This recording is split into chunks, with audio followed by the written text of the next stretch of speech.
All right.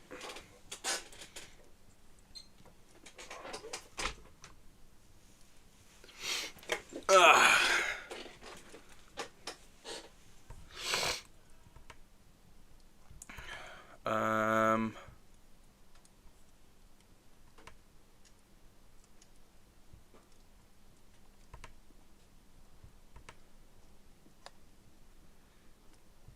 There we go. Okay. All right. Sound. Okay, we're live again. Live again for part 2 of the spooktastic bonanza. Oh my god, we're getting pretty dang spooky tonight. We're getting pretty spooky tonight, chat. Okay,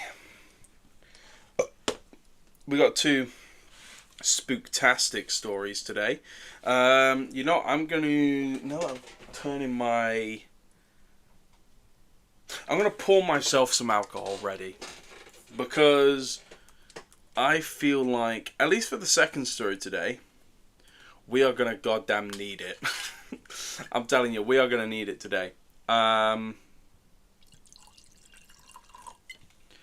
gonna fucking need it. So, hi Dennis, how you doing?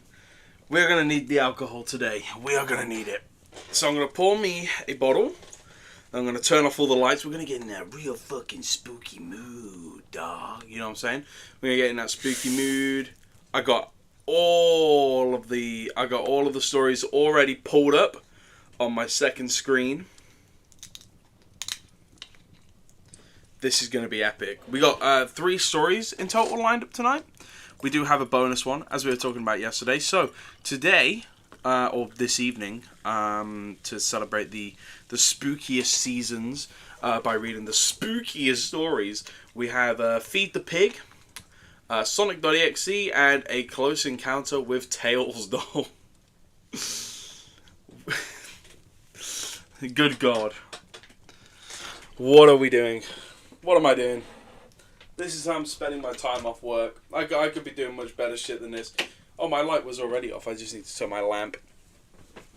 Unironically, this is going to be so fucking ironic. Absolutely. Okay.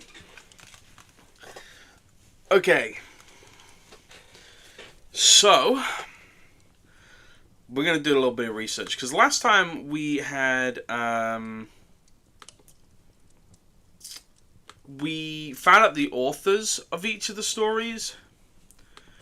Now, I'm not quite sure who wrote some of these. Who wrote Feed the Pig? Who wrote Feed the Pig? Because this one is still one of my... this is one of my favorite spooky internet stories.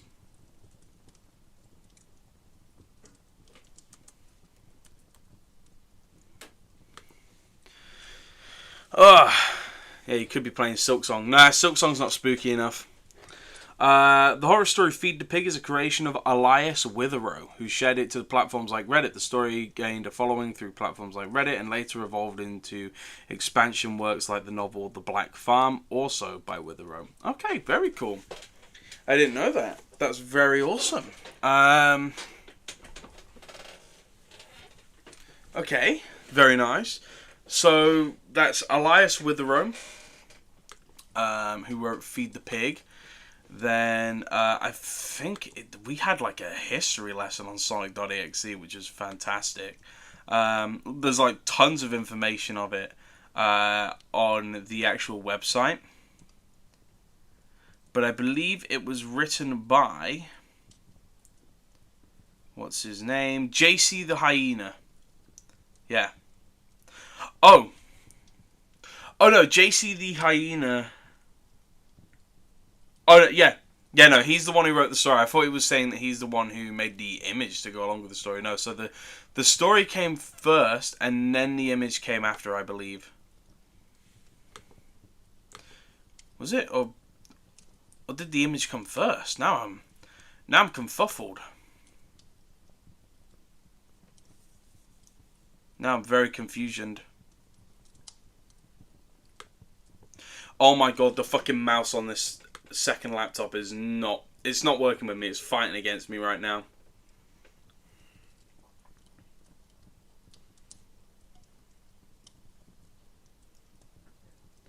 Ah, okay, so the image came first for this one again. It's really interesting how...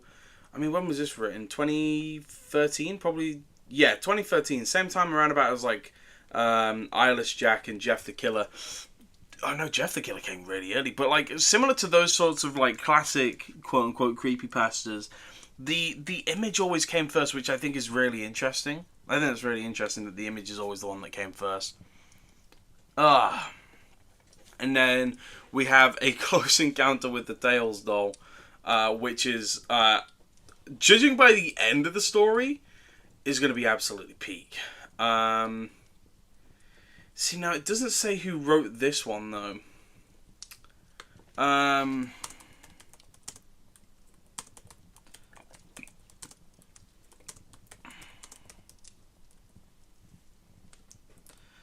Close Encounter with Tails doll author. What is it? Average Roblox escaped the Jeff the Killer games. Yeah. The author about the Tails doll curse is a person named Rebecca G. According to Creepypasta Files Wiki, there is no single author for a Close Encounter story, as the character appears to have multiple different stories in games. Oh yeah, no, because I noticed he appears in some of the comics as well.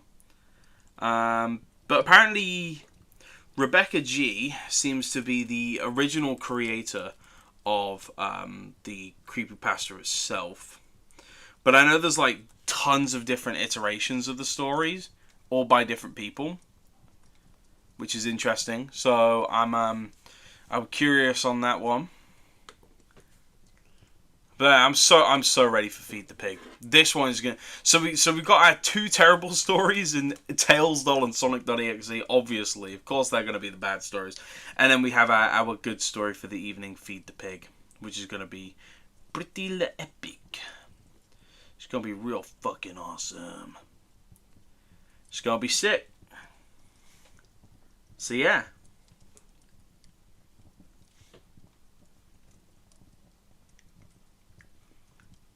Alright.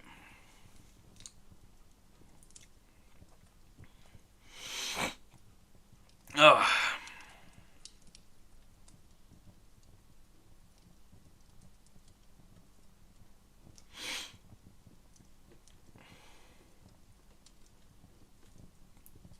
Just checking Instagram, seeing what my best bud posted.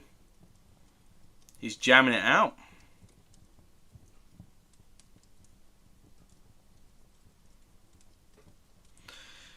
Alright.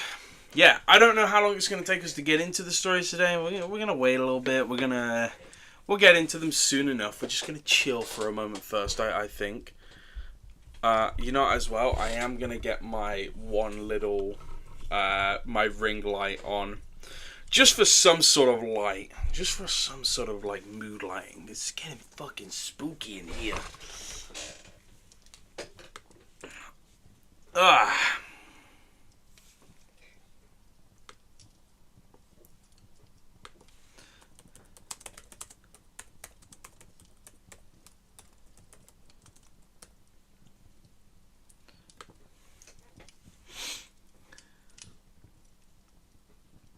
Okay. I'm trying to look up some, like, extra, like, information on these stories.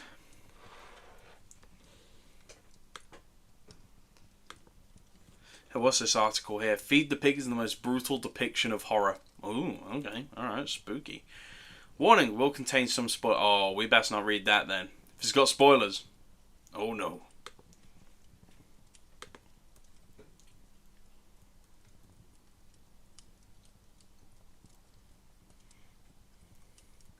When are you going to start to actually read it? Shut up. Soon. I'm just waiting to see if anyone else shows up, you know?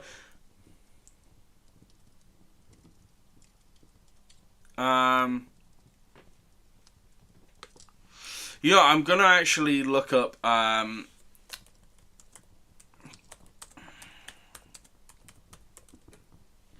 I'm going to see if there's any content warnings, just to give a pre-warning. I don't want anything to take everyone off by surprise.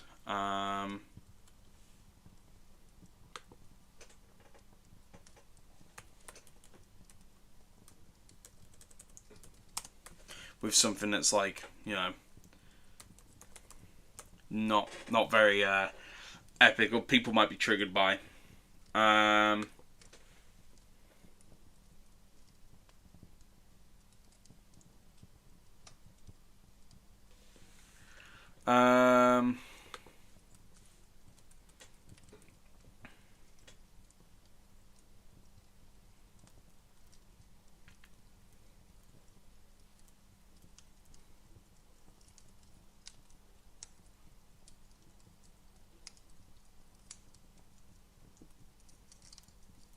Okay.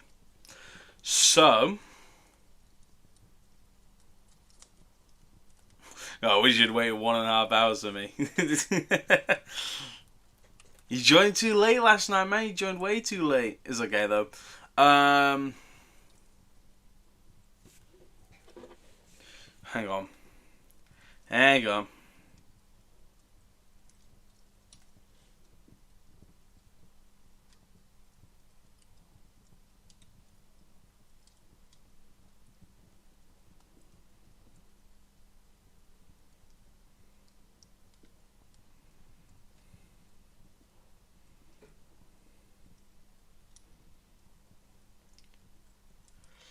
Hang on.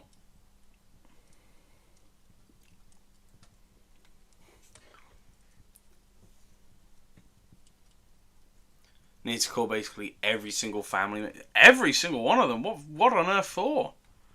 What on earth for? What did you do?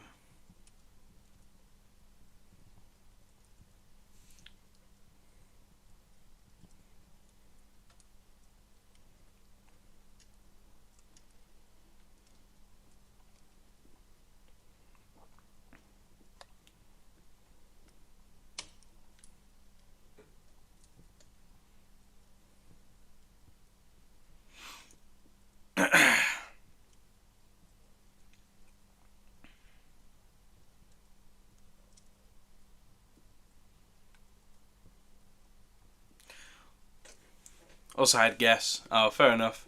Oh yeah, because of the earthquake you had yesterday.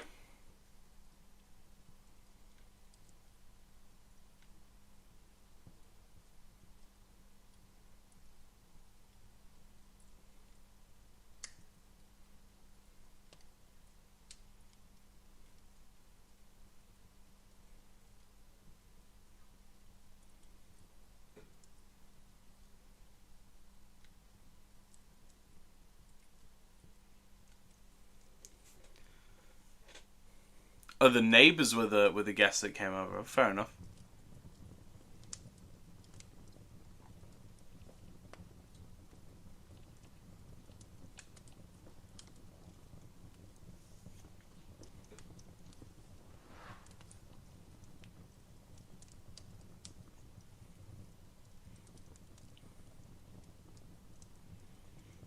Okay. Right.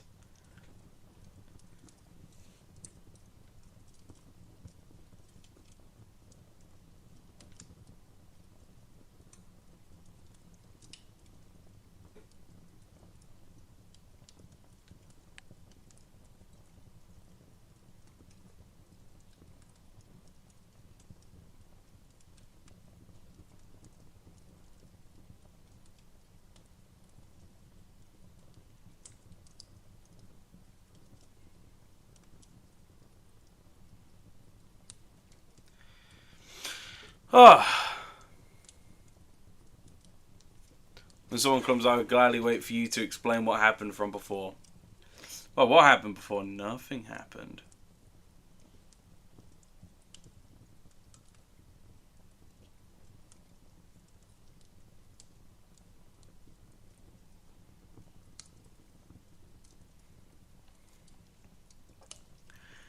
Ah. Oh my god, he's here! Dennis, put some respect on this man. You can't be asking shit like that. He's the One of Us HQ. That's Kai. That's my best friend in the whole wide world. He's the awesomest person ever. He's the guy who did the background for the stream, the new stream background. He's my guy. He's my best friend. He's my brother from another goddamn mother. He's him. Literally him. This is the fella who did my wonderful stream background. This chat box is pissing me off, man. It just doesn't work. I'm going to see if I can get another chat box in because it's just not working, the chat box. I'm going to see if I can get another one in because I honestly, I don't know what is up with the chat box. It has an attitude. He's your Hornet since you're the Hollow Knight. I am the Hollow Knight. That is me, dog. I am confirmed the Hollow Knight. Confirmed.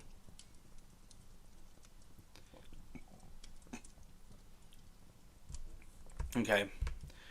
Whacked another chat box in. It might take a moment to sync up, but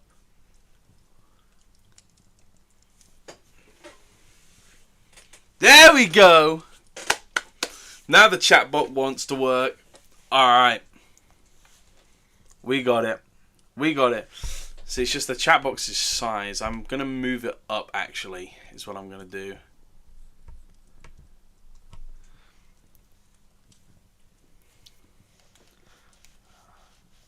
Dennis, you better put some respect on this man's name. Don't you dare be talking smack about my boy. My home dog. He's him. Okay.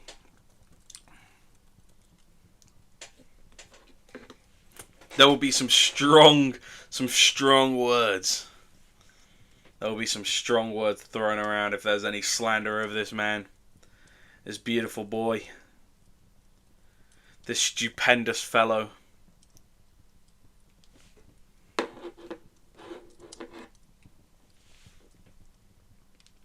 You know, actually, I'm gonna go and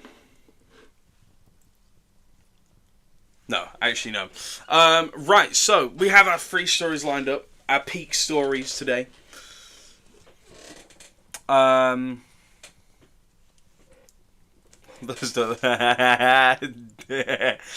funny. That's hilarious. Hey, nothing wrong with that. Nothing wrong with that. Nothing wrong with that, Dennis. Nothing wrong with that. We accept everyone here on the Matturos channel. Except for racists. Except for racists and homophobes. And the only ones, and transphobes. Like, any kind of phobes. Arachnophobes included. Ah, shit, I've called myself out. I'm an arachnophobe. I don't like spiders. They scare me. Right, so yeah, we got our legendary lineup. Our legendary lineup today is Feed the Pig, sonic.exe, and A Close Encounter with the Tails doll. So, we have a couple of warnings for Feed the Pig, because this is probably going to be, I'd argue, the most intense story we're probably going to have read on the channel, probably. There's just a couple of warnings. The Feed the Pig creepypasta contains multiple disturbing themes, including extremely graphic violence, self-cannibalism, discussions of suicide and sexual violence, and religious or spiritual trauma related to a hellish afterlife. That is our, there you go. So, just a little bit more in depth. Graphic and body horror, we have self-cannibalism and intense violence inside. There is trauma and emotional distress based around sexual violence. And a lot of psychological horror and religious trauma sort of thing. So, a lot of like moral judgment stuff and hellish afterlife kind of depictions. So, if any of those don't exactly sound very fun, then maybe skip this one. But this is a fantastic story from what I remember. Very disturbing, very spooky. I remember it made me quite squeamish when I first experienced the story. But I love spooky stories. I love the scary stories. And I am pretty excited to read this one, because this one has a lot of hype around it. This one has a lot of people singing its praises. Let's just say that. So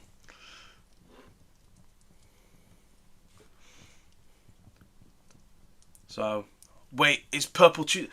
It is Tuesday as well! Purple Tuesday! Oh my god.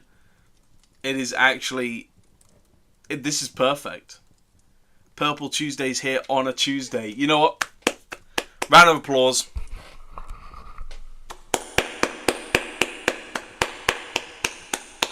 Good job. I'm in a cave clapping you. Good job. Very proud. I'm naming this because Tuesday is my favorite day, bro! That's awesome. Tuesday's like... probably not my favorite day, actually. I like Friday. Friday's good. Friday is a good day. It's the end of the week. End of the work week. Friday is always a good day. Okay, so I don't have a drinking game for Feed the Pig, so I don't know. I guess I'm gonna sip whenever I feel spooked. Whenever we as a chat feel spooked. Instead of finishing school at 4, I finished at 12. Hey, nice one. Yeah, no, I don't have a drinking game for this story. I can't even think of one. For sonic.exe, we're gonna drink for cliches and references, and Tell's Doll, just if anything's fucking dumb, then we're gonna drink on that one. I feel like, I mean, do we want to read Feed the Pig first, or do we want to do sonic.exe and Tell's Doll first? Because those two are going to be shorter, and they're probably going to be a lot more fun, so that the people who might not be comfortable with Feed the Pig, they can still get the fun stuff, and they don't have to go through the nastiness in the first hour. Or we read those two, but also, like, the thing is drinking games for those two. By the time we get to Feed the Pig, I'm going to be absolutely sloshed, most likely. I'm going to be absolutely finished. So I'm trying to think. Do we do the good one first, or do we do the bad ones first? That is the question. Good stories or bad stories first? I'm honestly quite conflicted. Because also the sonic.exe and the Close Encounter with the Tell's Doll might be a nice relaxing bit at the end of the stream to have a good laugh after we've been through the horrors of Feed the Pig.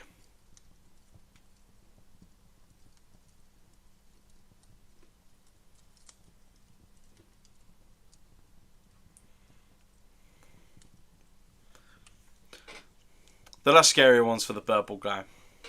Alright, yeah, no, fair enough. Also, again, I feel like because of how intense Feed the Pig is, I think if we put sonic.exe and Tell's Doll, at the start, then the people who, like, even watching the VODs afterwards, can get the fun stuff first, you know? I mean, sonic.exe is only 20 minutes.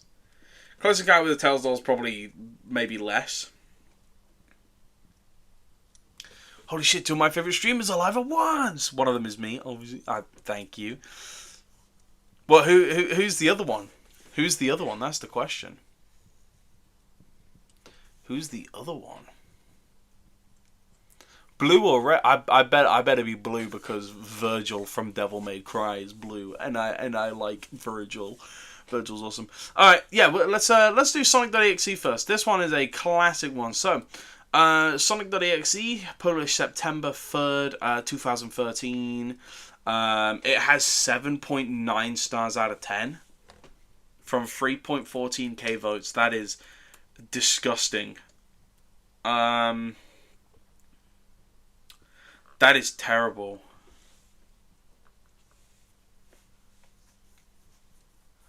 Thanks, Purple Tuesday. That means a lot that you choose me. Hey, I do art as well. I just haven't done art streams in ages because my camera tends to lag a lot. All right, let's read the little precursor to this one then. Let's take a look. Here we go. For you, gaming is about escape. When you push the button on the console, switch the PC on, you are switching the real world off and escaping somewhere else for a while. Recently, the bright primary colours and flat backgrounds of retro games have been your escape. Sure, the graphics are virtually primitive and the plinky-plonk music can be infuriating, but there's something about the simplicity, the fullness of the characters, and the amazing gameplay of those games that really appeals. Until that is, one of those games full of bright sunshine days suddenly turns dark. Until one of your favourite characters fills the screens, but instead of offering his usual wide smile and mischievous eyes, he instead offers you emptiness, terror, and the dark hollow void of empty sockets that leak some awful fluid. The music fades, the eyeless face glares out, and you realise far too late you're in his world now. Is that a Sonic reference? Is that a Sonic 06 reference? His world? Yo, okay. Sunshine Day? Is that like, can you feel the sunshine from Sonic R? Dude, this is awesome! We've got a cookie clicker in the background and a cup of tea. Let's do this. Alright, yeah, I got alcohol and I got some spooky lighting. Let's do this. Alright. Let's skip the overviews. Let's skip the overview.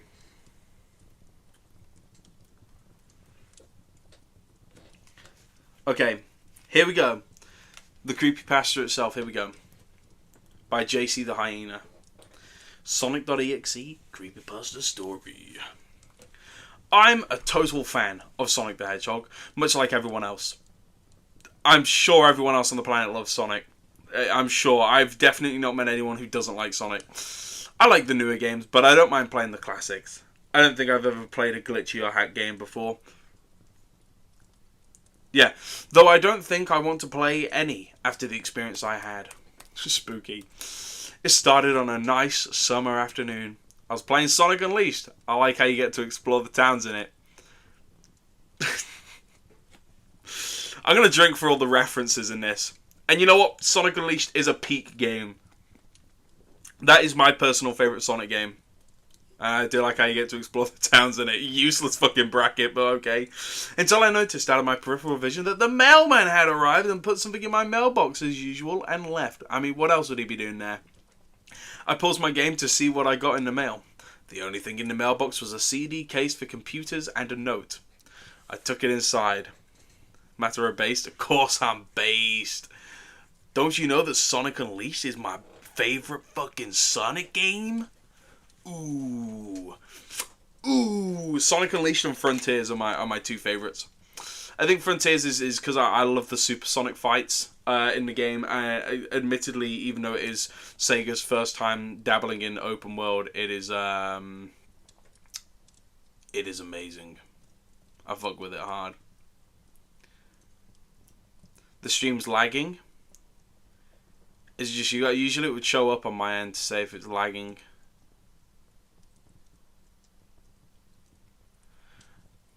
I would, but I can't really buy it because I had too many games put on Steam sale. Just get Sonic Unleashed. Get the Unleashed product. They re-released it. Well, fans remade it, basically. Pretty awesome. It's just your side, Dennis? Alright, no worries, dude. Alright, here we go. I looked at the note first and realised it was from my dear friend Kyle. Let's just call him that. Whom I hadn't heard from in 2 weeks. That is really weird. The usage of whom isn't wrong, but it's very weird. It kind of feels a bit out of place. I know that because I recognise his handwriting. That's me with my best bud Kai. Though that was weird. But what was weird is how it looked. It looked badly written and scratchy and somewhat difficult to read. So it wasn't his handwriting then? Or like it wasn't his usual handwriting? As if Carl was having a hard time writing it down and did it in a hurry. This is what the note read. Oh, okay. Alright, here we go. What has Tom said? Not Tom, Kyle. Tom, I can't take it anymore. I had to get rid of this thing somehow before it was too late, and I was hoping you'd do it for me. I can't do it. He's after me, and if you don't destroy the CD, he'll come after you too. He's too fast for me. Please, Tom, destroy this godforsaken disc before he comes after you too. It's too late for me. Destroy the disc and you'll destroy him, but do it quick, otherwise he'll catch you. Don't even play the game, it's what he wants. Just destroy it. Please. Kyle. Well, that was certainly weird. Even though Kyle is my best friend and I haven't seen him in 2 weeks, I didn't do what he asked me. I didn't think that a simple game disc could do anything bad to him. After all, it's just a game, right? Boy, was I wrong about that. I'm not even... Oh, that's actually in this... That's awesome. Boy, was I wrong about that. This is peak. This is fucking peak. Oh my god, this is awesome. Also, a curious question for you guys in the chat. If your friend sends you a letter saying that, would you play the game? Would you play the CD, or would you just... Because, I mean, if my best bud Kai sent me a CD and a letter asking me to just destroy it, don't even look at it, just destroy it, I'd destroy it. I'd get rid of it. Fuck no, I wouldn't play the CD. I don't know what could be on it. I don't know if it's a game. It could be some illegal material. I don't want to touch that shit. I'd destroy it immediately. Smash it up with a hammer. Smash that shit up with a hammer immediately. No hesitation. No hesitation at all. Illegal, yum. Jesus. Alright. Anyway, I looked at the disc and it looked like an ordinary computer CDR disc, except it had black marker on it written sonic.exe. And it was much unlike Carl's handwriting, meaning that he must have gotten it from someone else, like a pawn shop or eBay. When I saw Sonic on the writing of the CD, I was excited and wanted to play it since I'm a big Sonic fan. He could have destroyed it. I mean, we don't know why Kyle couldn't destroy it. He said he couldn't. He said he couldn't bring himself to do it. We don't know why. We'll find out. I went up to my room and turned on my computer and put the disc in and installed the game. When the title screen popped up, I noticed that it was like the first Sonic game. I was like, awesome! Because like I said earlier, I like the classics. Jesus Christ, the writing is god-awful. The first thing I noticed that was out of place was when I pressed start. There was a split second when I saw the title image turned into something much different. Something that I now consider horrifying before cutting to black. Oh my god. So, the next paragraph is him describing it all. But it was a split second. How does he get this much detail out of a split second? I remember what the image looked like in that split second before the game got to black. The sky had darkened, the title emblem was rusted and ruined, the Sega 1991 was now instead Sega 666, and the words were turned red, like blood, except it looked hyper-realistic. I'm drinking for Sega 666. And hyper-realistic blood. That is awesome. How do you gather all of that from a split second? Like 0.5 seconds, he's like, yeah, I remember all of these details about it. There's more! There's more! How do you gather so much from a split second? But the freakiest thing that was in that split second frame was Sonic. His eyes were pitch black and bleeding with two glowing red dots staring right at me! The right at me is in all capital letters. And his smile is stretched wider up to the edges of his face. I was rather disturbed about that image when I saw it. Though I figured that it was just a glitch and forgot about it. After it got to black, it stayed like that for about 10 seconds or so.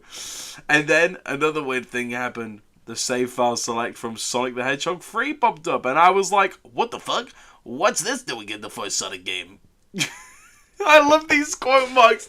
This is gold. This is so good. What the fuck? What's this doing in the first Sonic game?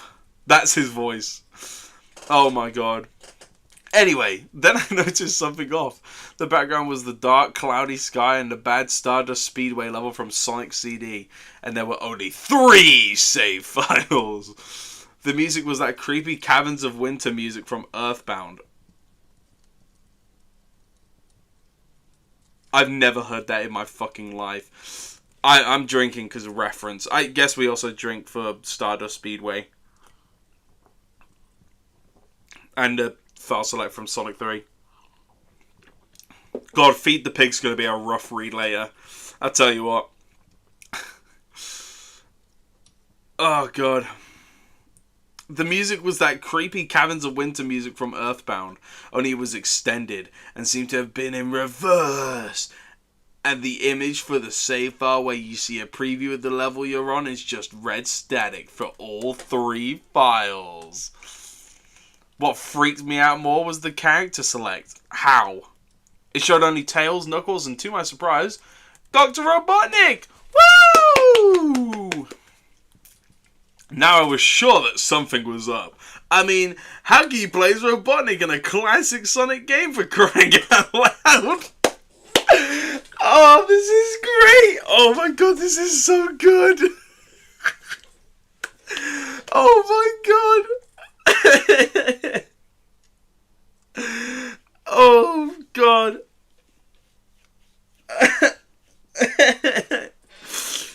Oh, I'm so glad we started with this. Oh. That's when I realized that this wasn't a glitchy game. It was a hacked game. Oh, this is gold. This is actually fucking gold, dude. Oh my god, I have not read this since it came out in 2013. This is absolutely awesome. Oh my god.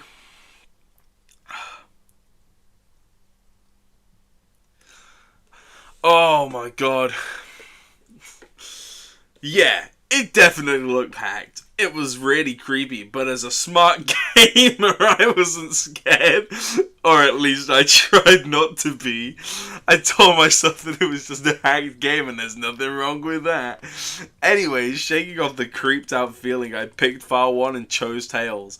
And when I selected... What? And when I selected and got started... Huh?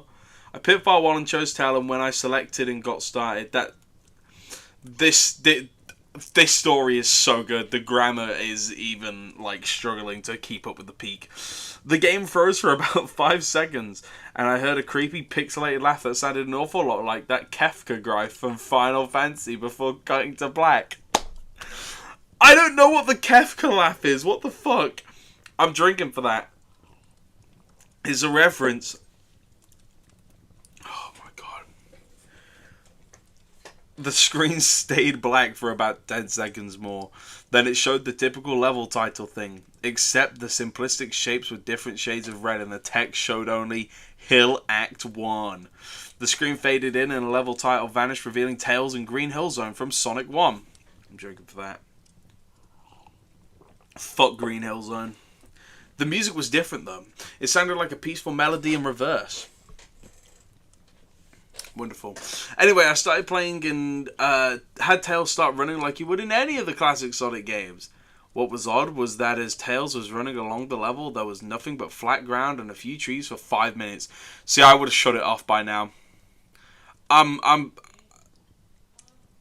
would have shut the game off after 2 minutes. 2 minutes of the level, nothing's happened, I'm bored. That was when the peaceful music started to lower down into a slow, deep tone. Very slowly as I kept going. Green Hill Zone's a casual place, man. I mean, I'd get faded in Green Hill Zone, but far from the best Sonic level. Sega needs to stop bringing that shit back. Oh my god. Yeah, Sega just needs to let Green Hill Zone go, though, man. I suddenly saw something, and I stopped to see what it was. It was one of the small animals, dead on the ground, bleeding. No! That was when the music started to slow down. Tails had a shocked and saddened look on his face that I never saw him have before, so I had him move along, and he kept that worried look on his face. As he kept moving, I saw more dead animals as Tails moved past them, looking more and more worried as the music lowers and he moves past more dead animals. I was shocked to see how they all died. They looked like someone had killed them in rather gruesome ways. A squirrel was hanged on a tree with what appeared to be his own entrails hanging out. A bunny had all 4 of his limbs torn off, and a duck had his eyes gouged out and his throat slit. I felt sick to my stomach when I saw this massacre, and apparently so did Tails. After a few more seconds, there were no more animals, and the music seemed to have stopped. Still, Tails kept continuing. After a minute passed after the music stopped, Tails was running up a hill. Then he stopped. It wasn't until I saw why. Sonic was there, on the other side of the screen with his back against Tail, with his eyes closed. Tails looked happy to see Sonic, but then his smile faltered, obviously noticing that Sonic wasn't responding to him, and not acting as if he was totally oblivious of Tails' presence. Tails walked slowly towards Sonic, and I noticed that I wasn't even moving my keyboard to make him move, so this had to have been a cutscene.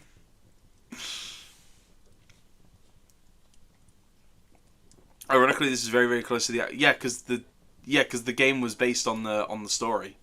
The story came before the game, and then they made the game based on the story. Ironically, the best part about the story is the game. Yeah, the best part about the story is the game that was made by fans to go along with it. Because the game itself isn't that bad. The thing is, right, here's the thing about sonic.exe, right? The game that was made after the story is actually pretty alright. All the other .exe bullshit that came after is not. But the original game that came out based on the story is actually it's a fun game. It's fun to just go through a couple, once or twice with, maybe alone, maybe with your friends to spook them out. It's quite a funky experience. It's quite fun. The story it was based on, however, goddamn. Imagine a world where it was just the game that existed. No creepypasta story to go along with it. That would be awesome. I think that would be really fun. I think that would be really cool and really original. I think then it would be way more scary if it was like this forbidden game, sort of thing. Also, I'm drinking for cutscene mentioned. Suddenly, I began to have a growing feel of dread. God, the grammar is god-awful. Suddenly, I began to have a growing feel of dread as Tails walked closer to Sonic to get his attention. I felt that Tails was in danger and something bad was going to happen. I heard faint static growing louder as Tails was but inches away from Sonic and stopped and stuck his hand out to touch him. That foreboding feeling in my gut was growing stronger, and I felt the urge to tell Tails to get away from Sonic as the static grew louder. Suddenly, in a split second, I saw Sonic's eyes open, and they were black with those red glowing dots, just like the title image. Thought there wasn't a smile. It does say thought, by the way. When that happened, the screen turned black and the static sound was off. It stayed black for about 7 seconds. He's counting. This is oddly specific whenever it's a waiting time. It stayed black for about 7 seconds, and then white text appeared forming a message saying, "Hello, do you want to play with me?" At this point, I was creeped out. I didn't want to continue with the game, but my curiosity got the better of me when I was taken to a different level, and the level title now saying, "Hide and Seek." This time I was on Angel Island level from Sonic 3, and it looked like everything was on fire. I'm drinking for that. Angel Island is a sick level though. Sonic 3's banging. Tails looked as though he was scared out of his wits this time. He actually looked at me and made frantic gestures at me as if he wanted to get out of the area he was in as fast as possible. I was starting to get freaked out by this. I mean, Tails was actually breaking the fourth wall and trying to tell me to get him out of there. So I pressed down on the arrow key as hard as I could and made him run as fast as he could. a pixelated version of that creepy theme when you meet Shadow in the Ark as Robotnik from Sonic Adventure 2 was playing, as I made Tails trek for the desolate forest, trying to help him escape from whatever he was trying to run from. I'm drinking for that. Suddenly, I heard that creepy laugh again. That awful Kefka laugh. I'm drinking for the Kefka laugh. Right after 10 seconds have passed, he's counting every single second. I imagine it in his mind. He's playing the game and he's like counting the space between everything. He's writing it down on a piece of lined paper. Oh my god. 10 seconds must have passed as I helped Tails run through the forest. And then I started seeing flashes of Sonic popping everywhere on the screen. Again with those black and red eyes. The music changed to that suspenseful, drowning jingle as I see Sonic behind Tails slowly gaining up on him, flying. Sonic wasn't running, he was actually flying! It's in capital letters. The flying pose his sprite was making looked very similar to Metal Sonic's flying pose in Sonic CD. Except it was just Sonic and he had the black and red eyes again only. This time, he had the most deranged looking grin on his face. He looked as though he was enjoying the torment he was giving the poor little fox as he gained up on him.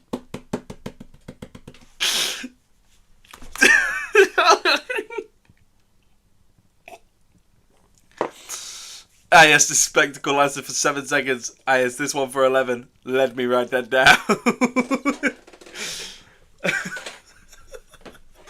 This is gold. This is actually the best thing we've read. Oh my god, this is awesome. Suddenly, when Tails tripped, another cutscene, the music stopped and Sonic vanished. Tails laid there and started crying for 15 seconds. He's counting it all. The scene was rather upsetting to watch and I kind of teared up myself. But then Sonic appeared right in front of Tails and the Tails looked up in the horror. Blood started coming from those blackened eyes of Sonic as a grin slowly grew from his face. As he looked down at the horrified fox, I could do nothing but watch. Just in a split second, Sonic lunged at Tails right before the screen went to black. There was a loud screeching noise that only lasted 5 seconds. The text returned, only this time it said, "You're too slow. Want to try again?" And then that god-awful laugh came with it.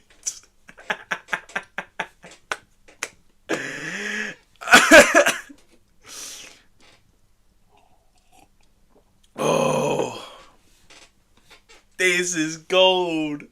How's he getting so much detail from the pixels? I just realized, like before with like the dead animals, how's he getting so much detail from a fucking pixelated like fucking bird? He's a clock. He's an egg timer. He's an egg timer. Oh my god. I was so shocked by what had happened. Did Sonic murder Tails? No, he couldn't have. He and Tails are supposed to be best friends, right? Why did Sonic do that to him?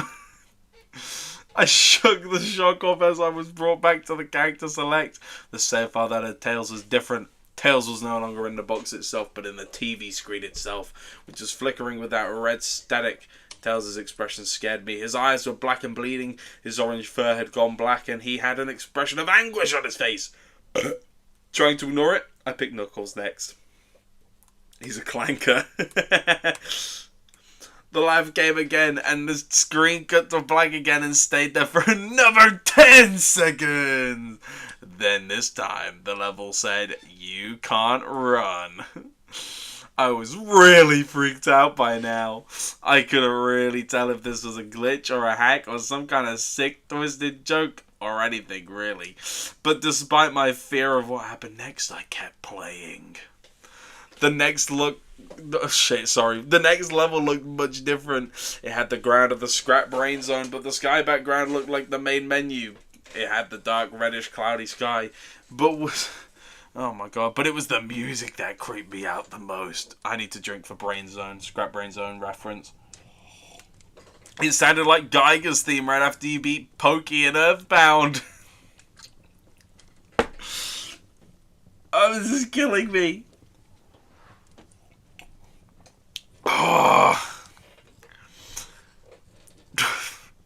I also noticed that Knuckles looked afraid just like Tails did, though not as much. More rather, he looked a little unnerved. He broke the fourth wall just like Tails and looked as if he wasn't sure about going on, but I made him move anyway. He ran down the straight pathway in this dark level, and as he did, the screen started to flicker red static a couple times, and then that maddening laugh came again. And after a few seconds of running, I noticed several bloodstains on the metallic ground. I felt a growing sense of fear again, thinking something horrible was going to happen to Knuckles. He looked nauseated, walking down the blood-stained road, but I still kept him going. Suddenly, as Knuckles ran, Sonic appeared right in front of him with those black and red eyes, and then red static appeared again. When the static vanished, showing nothing but black screen with text saying, "Found you." I was now scared. Sonic found Knuckles already? What was going on?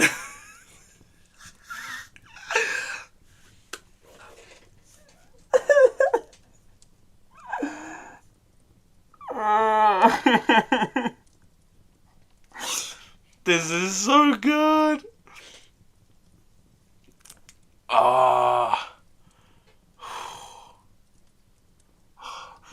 Anyway, red static came again. Started off with anyway, red static came again, and then I was back to the level. Knuckles looked like he was panicking, and Sonic was nowhere to be found. And this time, that high-pitched squealing from the Silent Hill 1's final boss was playing. Was this some kind of boss battle with Sonic? I hope to God it wasn't, honestly. Oh my God. The Radiant strikes the Sonic universe, this time with blood. He does. Sonic could beat the Radiants. Sonic could beat every boss in Hollow Knight. Sonic could beat Goku, actually. This man went so fast in the fucking comics, he blew up the universe. And he had to do it again. He was like, shit, sorry. Did it again to fucking reform that shit. Sonic solos everything. Fight me about it. And he's fucking damn better than Mario. I can tell you that much. Mario's a little bitch. Suddenly, Sonic appeared right behind Knuckles in what appeared to be pixelated black smoke. I think we get that the game's pixelated. I don't think you need to specify that it was pixelated black smoke.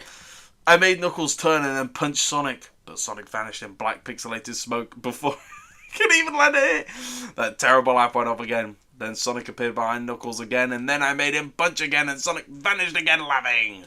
Knuckles was panicking even more, and even I felt like I was going crazy. Sonic was practically playing with us. He was playing a sick, twisted little mind game with me and Knuckles.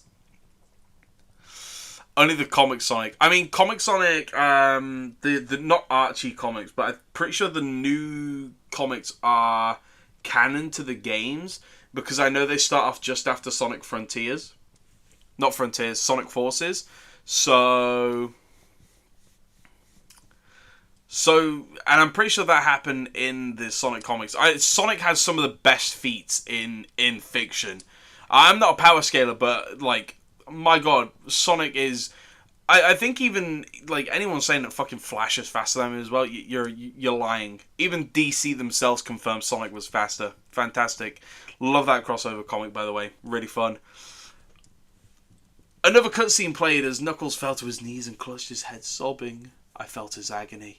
Sonic was driving us both crazy! And then in a split second, Sonic lunged at Knuckles and the screen went black with another distorted screeching noise that lasted for at least 3 seconds! Oh my God. Another text message appeared. So many souls to play with. So little time. Wouldn't you agree? What the hell? Just what is going on? I started to think Sonic was actually trying to talk to me through the game, but I was too scared to think that. I was brought back to the main menu, and this time the second life box had Knuckles in the TV screen. His red fur had darkened to a reddish grey. His dreadlocks were dripping with blood, and his eyes were black and bleeding too. And he had a look of sadness on his face.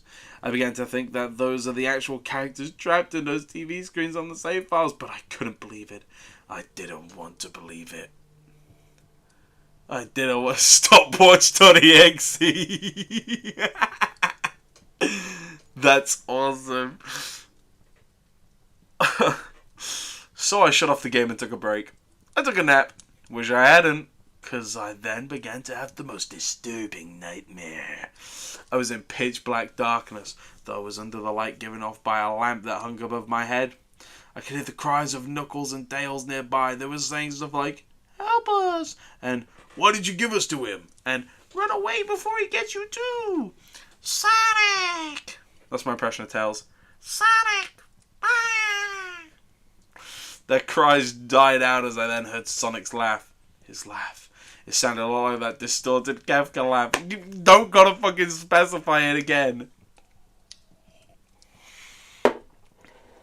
You're a lot of fun to play with, kid. Just like your friend Kyle.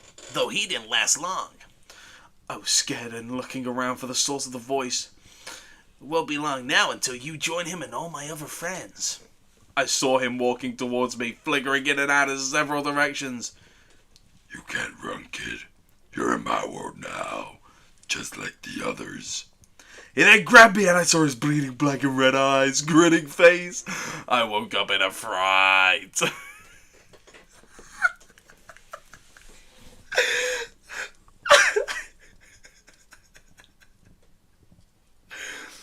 This is peak.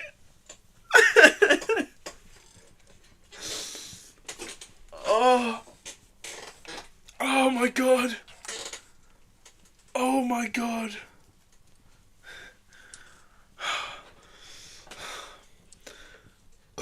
Oh. Oh. Hang on. I need a moment. I need a moment to breathe. I need a goddamn second. The British accent is coming out. Oh my good lord. After a couple hours, I decided to continue playing the game. My brother in Christ, if you had a fucking nightmare about it and you know it's fucking not a hack or anything and it's probably a fucking haunted game, then don't play it. Smash the disc. Oh my god. I didn't know why, but I had to know.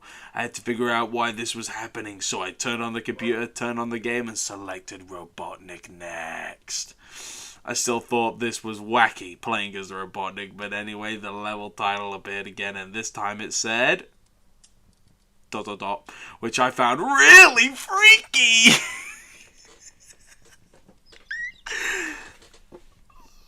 This is peak! This time I was in some kind of hallway. Didn't really look like it was from any of the classic Sonic games, though it had the pixelated style. The floor was shiny and checkered. The walls were a dark greyish purple with animated candle lights, and a few dark blood stains here and there. And there was a dark red curtain hanging above on the top part of the screen.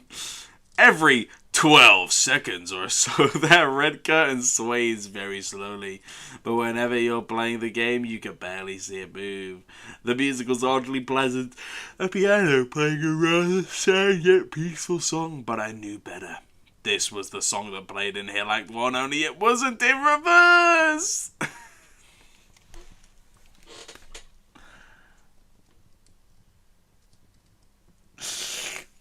Oh, Purple Tuesday, you're back. You've missed out on peak. Oh my god.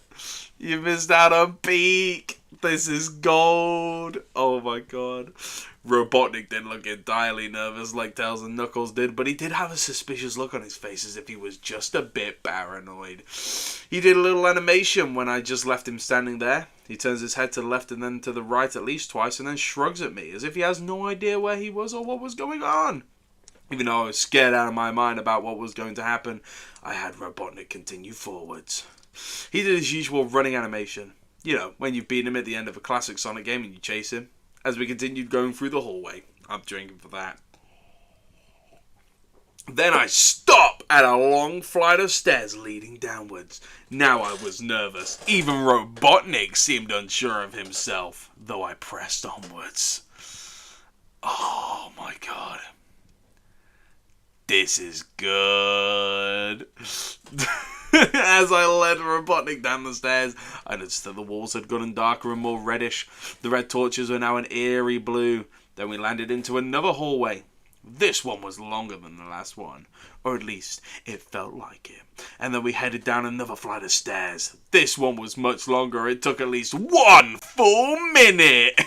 And then I heard that horrid Kefka laugh again, and then the music slowly faded until it was quiet. As it did, the walls turned more dark red, and torches were a black flame now. Where Robotnik landed onto the 3rd hallway, I noticed he now looked really creeped out, though he tried to hide it. I couldn't blame him. I was scared too. Suddenly, Sonic bumped right in front of Robotnik the same way he did Knuckles, and the red static. The red static lasted for about 15 seconds, and then it showed me a most unpleasant image. Oh, here we go. The image showed a hyper-realistic Sonic standing in the darkness where you can only see his face while his head and torso faded into black. And when I say hyper-realistic, I mean, he looked so real, you could actually see the lines in his blue fur, as if you could actually see and feel the fur if you touched the screen. His face, oh god, he had the most horrifying smile I had ever seen. And that's saying something, considering I saw that image at the start of the game.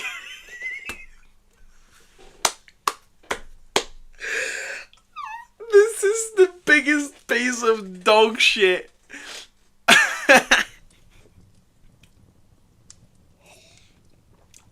We've not even finished, and I've already cleared the first drink. Hi, Junie. 15 seconds. Oh my good god, this is awesome.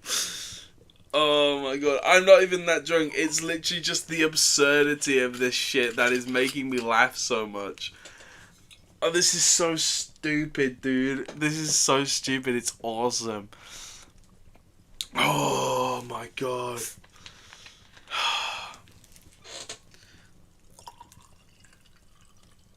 In fact, I'd argue I need the alcohol to get through this. I don't think I could get through this sober. I really don't think I could. Okay, we need a moment to calm down. Are you spooked out yet? Are you fucking spooked yet? You better be fucking spooked out. Oh my god. This is the coolest fucking shit ever, dude. This is the most peak story ever.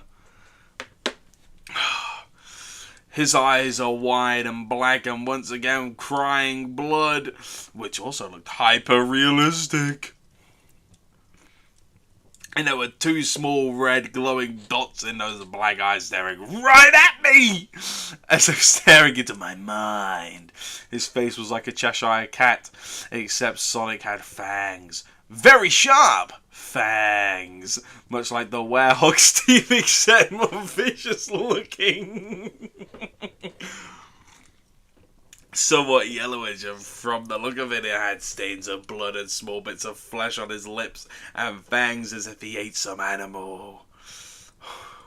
I stared at the gruesome image for a good 30 seconds, never taking my eyes off it. I felt as if he was actually looking at me, smiling at me. That face. It just took 10 seconds for it to etch itself into my brain for good. Then the screen flickered with red static again 3 times, and on the 3rd time I heard the Kefka laugh, except this time it sounded distorted, demonic even.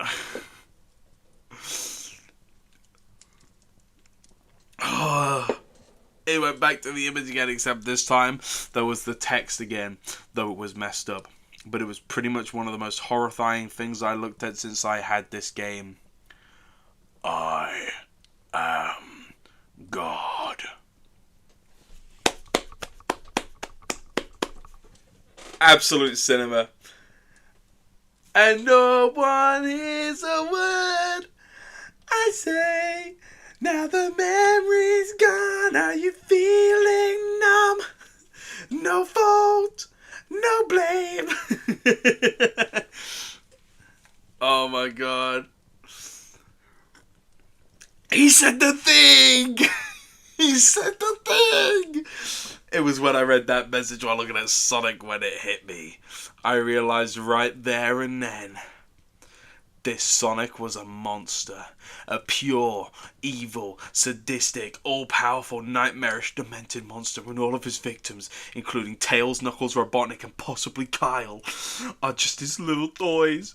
And the game is this very gateway into his chaotic and nightmarish world, and the very hell his victims are trapped in.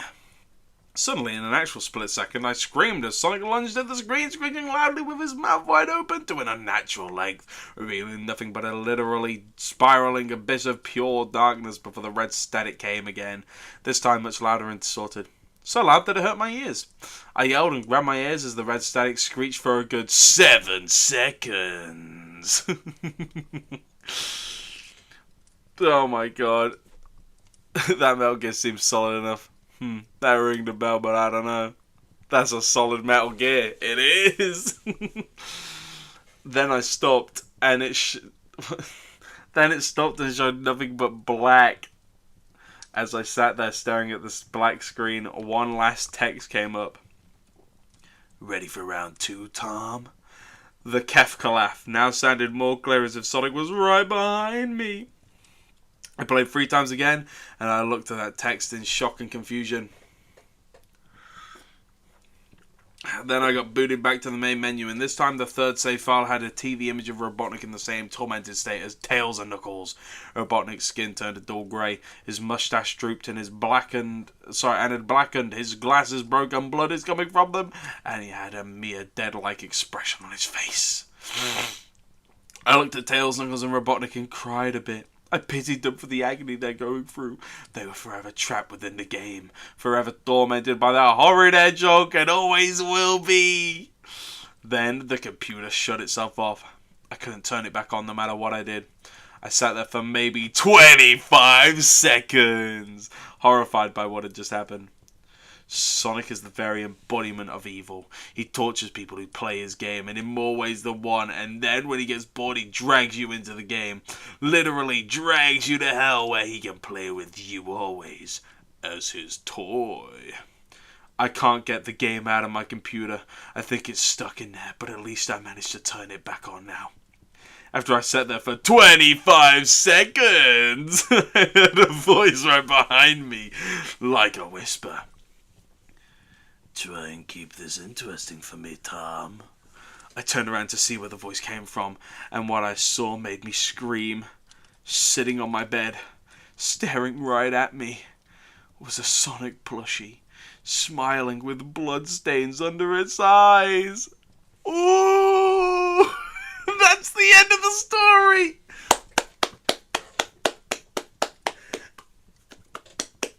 And no one hears a word they say.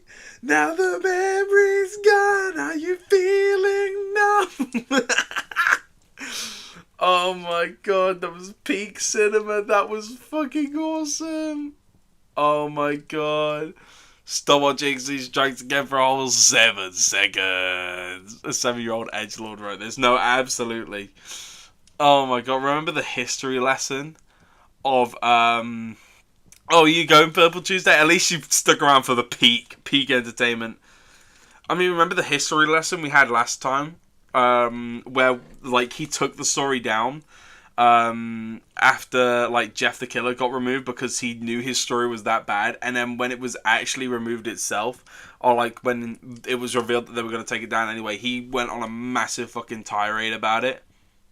That was awesome.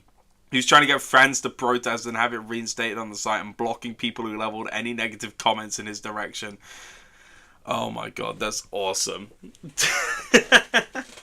That is so good. Oh my good lord. That is peak. Oh my god, that could just be the best thing I've ever read.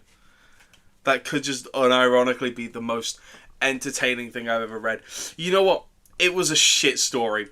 You know what? I don't even think dog shit begins to describe it. But my great god, was it fun. And you know what? I will take that over a boring story. I will take a fun story over something I'm bored of. If it's laughably bad like this, it's fun. We have made memories here tonight. Oh, my good God. I need a moment. I really need a moment to let that one sink in.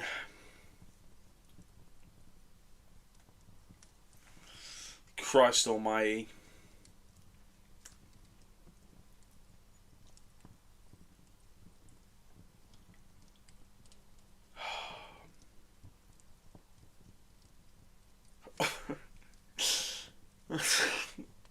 For 25 seconds. Oh, man. Oh, my good Lord. Okay.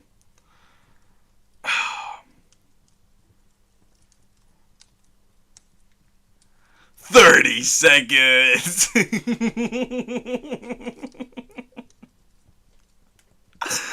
It's how fucking specific the time frames got. It wasn't like a few seconds passed by. It was like about 5 seconds passed.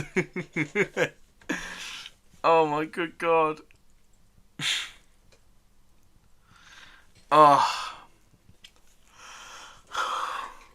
Oh my God.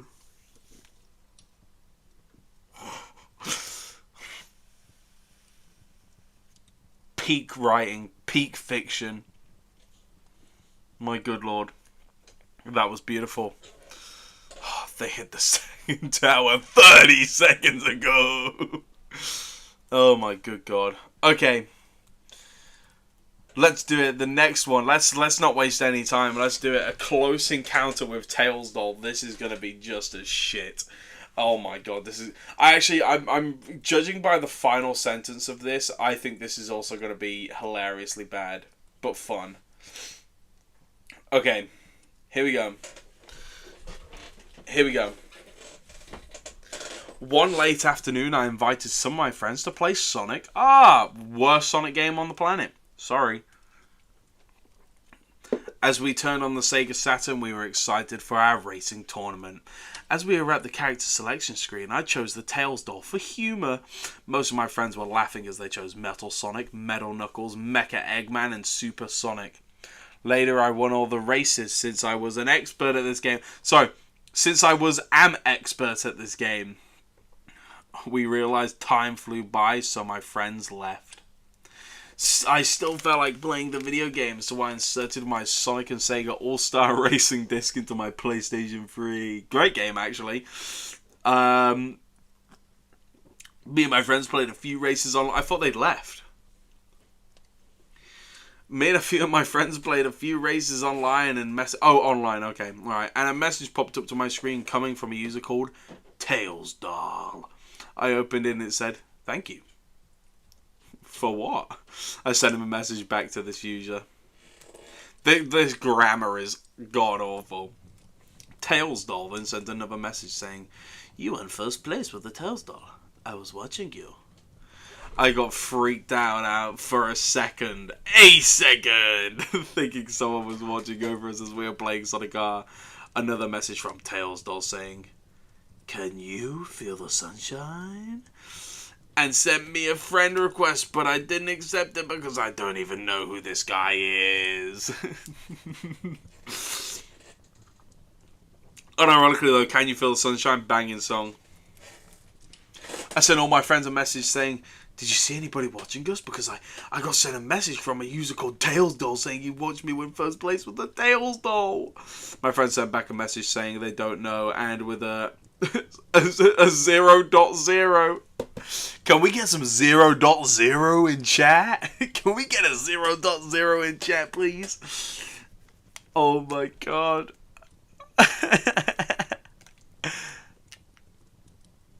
Exactly that. Perfect. Thank you, Dennis. I searched Tails Doll's profile, but it said the profile doesn't exist. I immediately turned off the PlayStation 3 and used my laptop to get to the PSN forums. I made a thread about my message encounter with the Tails Doll. Users were replying. They also reported getting messages after playing Sonic R with Tails Doll. Specifically only on PlayStation 3, by the way. An administrator deleted the thread, calling it nonsense. It was 10 PM, so I went to the bedroom, turned off the light, and slept. When I woke up the next morning, I found a little paper saying, "Dear Richard, I'm going to kill your friends to show them what fools they are. Sincerely, the Tails Doll."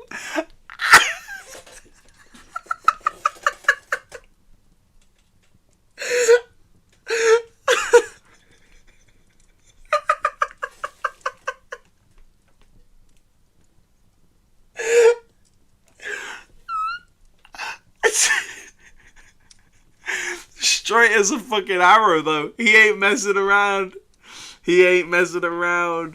"Dear Richard, I'm gonna kill your friends to show them that they are fools. Sincerely, the doll."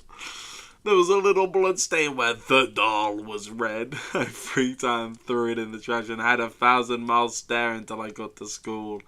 I ran inside the CL.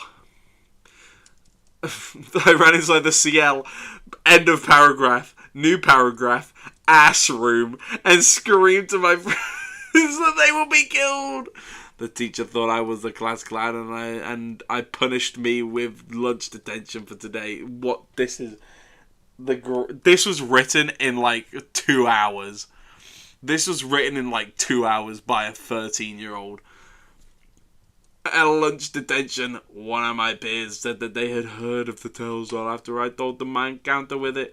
What made me get chills in my spine is that he told me I'm the Tails Doll's vessel, meaning that I pleased the Tails Doll by playing as him in Sonic R. The moment after he said that, the fire alarm rang and we evacuated the school. Smoke was coming from the 3rd floor, and it was a real fire. It was coming from my classroom. I came home early due to the fire. Not due to the fire. I told my parents about the fire, but not the Tails Doll. My father told, end of paragraph, new paragraph, me that my uncle and cousins are coming. Luckily, my uncle was a retired veteran, so I might have some protection from the end of paragraph, new paragraph, Tails Doll for now. A few hours later, I told my cousins the entire story. They didn't believe me, saying that it was a good, scary story, but this is reality. Dude.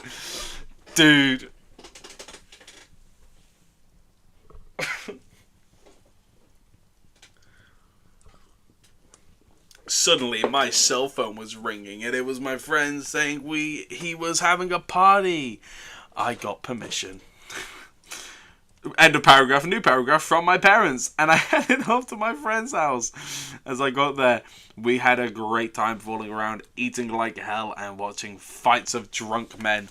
After a while, a doorbell rang. The music was so loud we couldn't hear it, so the doorbell rang continuously until I noticed the sound and opened it. It was my older brother, and he joined the party. Wow. Oh my god. Jesus Christ. This is moving so fucking fast. I had a sleepover at my friend's house since it was too late to go home. I woke up at 5 a.m. that morning and I found a doll that looks like the Tails Doll from Sonic R. Since I find no interest in dolls, I gave it to my little sister when I got home. Why? Random doll pops up. You've been having weird connections with the Tails Doll, so you're just like, I'll give it to my little sister. I'm drinking for the stupidity. No, not 5 a.m. You know, it reminds me. What's that thing in SpongeBob where it's like, who on earth would order a Krabby Patty at 5 a.m.? And then Patrick wakes up and says, oh boy, 5 a.m. Oh my god. My guard was down thinking that the doll conspiracy was finally over. Motherfucker, it's been a day. I read my dad's newspaper and I jumped out of my chair when I saw the headlines. It read, fire started in Eisenhower Middle School by unknown entity. 3 injured. Why unknown entity? Why not just like by an unknown perpetrator? Or wouldn't the headline just say fire Eisenhower Middle School, 3 students injured, or something like that? You know. This unknown entity sounded like the Tales doll, and I became paranoid once again. I decided to be a temporary paperboy to end my boredom after breakfast. What, you just got a job in like an hour? How the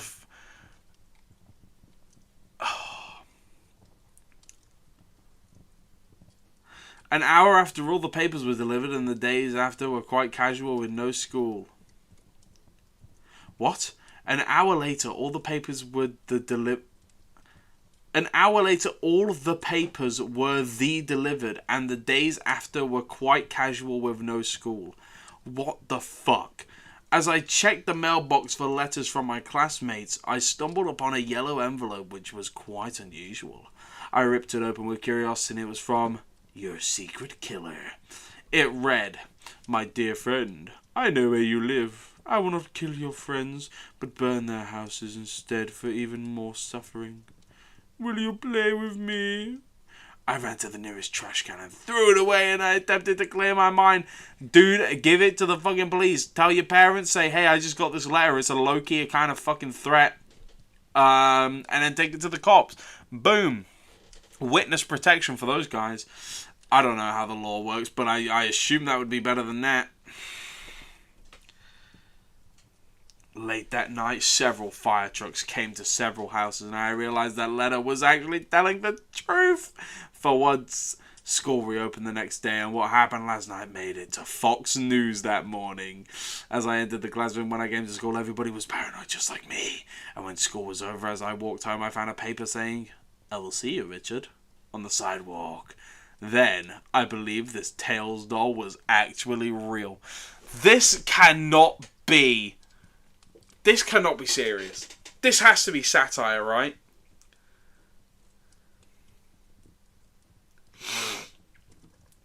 This has to be satire. I don't feel like it is, though. I feel like if it was actually satire, there would be way more, like, weird things. It'd be, like, there'd be mentions of shit like My Little Pony and stuff like that. If it is satire, it's really good satire. But I don't want to believe it's satire. I think that ruins it, you know, if it is. Oh my god. I ran as fast as I can. When I stopped, I saw fresh blood dripping down a storm drain. I suddenly became sick and disgusted by this horrific sight. I ran even faster and was inside my house, and I locked the door tight. Something was poking on me, and so I turned around. There was nothing there. I ran upstairs to my room. The door locked for no reason. Nothing was inside. The light went out for no reason. I heard loud footsteps coming from the stairs. A red light appeared. The lights turned on. It was the Tales doll! Exclamation mark! Exclamation mark! This is fucking awesome, dude. It told me in a demonic voice, "I will show you the errors of your ways." He took out a knife, but where'd he get the knife from? But turned around and floated outside. I closed my eyes in horror, and it was killing innocent people. It came back saying, "Are you happy? And knowing you can feel the sunshine?" I got a huge machete and was ready to kill me as well. Where's it getting these weapons from? What the fuck? XQC voice reveal. Oh my god. I locked the door and jumped down from the window. With luck, I landed on the ground. The Tales doll was furiously slashing at the door. A piece of door flew out of the window. End of paragraph. New paragraph. And the doll's dark eyes were glowing at me. I threw the knife and it almost hit me. It threw the knife and it almost hit me. It found a chainsaw and told me it was doing a sacrifice. I jumped through numerous fences, but it was too fast. It was a slight cut from the chainsaws, dripping with blood. I ran through an alley and floated straight towards trying to... What? I ran through an alley and floated straight towards trying to slice me into two. Before it was going to kill me, I found a wooden cross and shoved it in front of me. He burned like it was a bomb and exploded. I limped my way back home with a chainsaw and told my siblings an unbelievable story. That's the fucking end. I really hope this was not satire. I really hope. I if this was a 13-year-old's first attempt at writing a fucking scary story and this is what they came up with, and that final act just fucking zooms goddamn by, you know what? At least the pacing was somewhat fucking consistent until the end, where it just sped up really fucking quick. That one wasn't as funny, I don't feel. Actually, that one was definitely like a 12-year-old.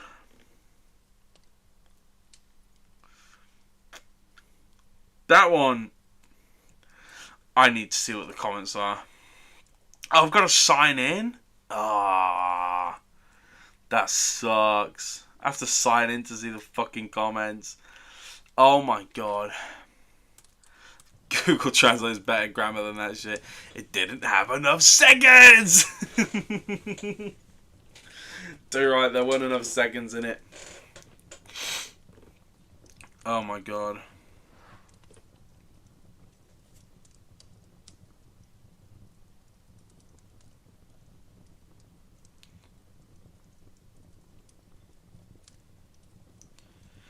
Ugh.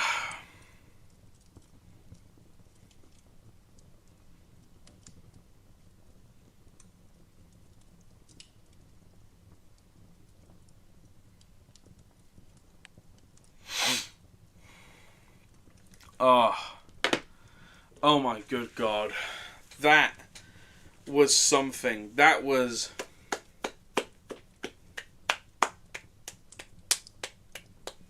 Now the story which my dad only feeds the pigs and not me. After that, I've kind of felt like we need a breath of fresh air. So I think feed the pig is going to give us a nice bit of fresh air, but I feel like we need to calm down a little bit before we lower ourselves into feed the pig. Cuz feed the pig is going to be genuinely well written, for one. I know this. It's going to be genuinely well written. It's going to be genuinely pretty spooktastic. Cameo tits, exactly. It's going to be pretty spooky. Apparently it is very disturbing, unlike sonic.exe. Dad, I'm hungry. Shut up, Dennis, and feed them pigs. Them pigs need feeding, Dennis.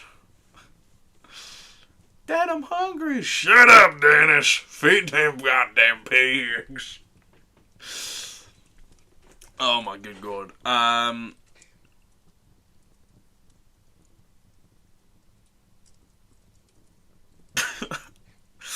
Sorry, I just sat there in silence and stared at the light of my laptop screen for 5 seconds. Oh my god. Arthur, please stop feeding the pigs. God damn it, no I can't. I love these pigs. Arthur, you gotta stop feeding the pigs. No, Dutch, I can't stop feeding the pigs, Dutch. I love feeding the pigs. Oh my good lord. Okay, again. I'm gonna just get the quick content warnings for Feed the Pig. Just to refresh anyone. Does the mouse of this laptop want to work?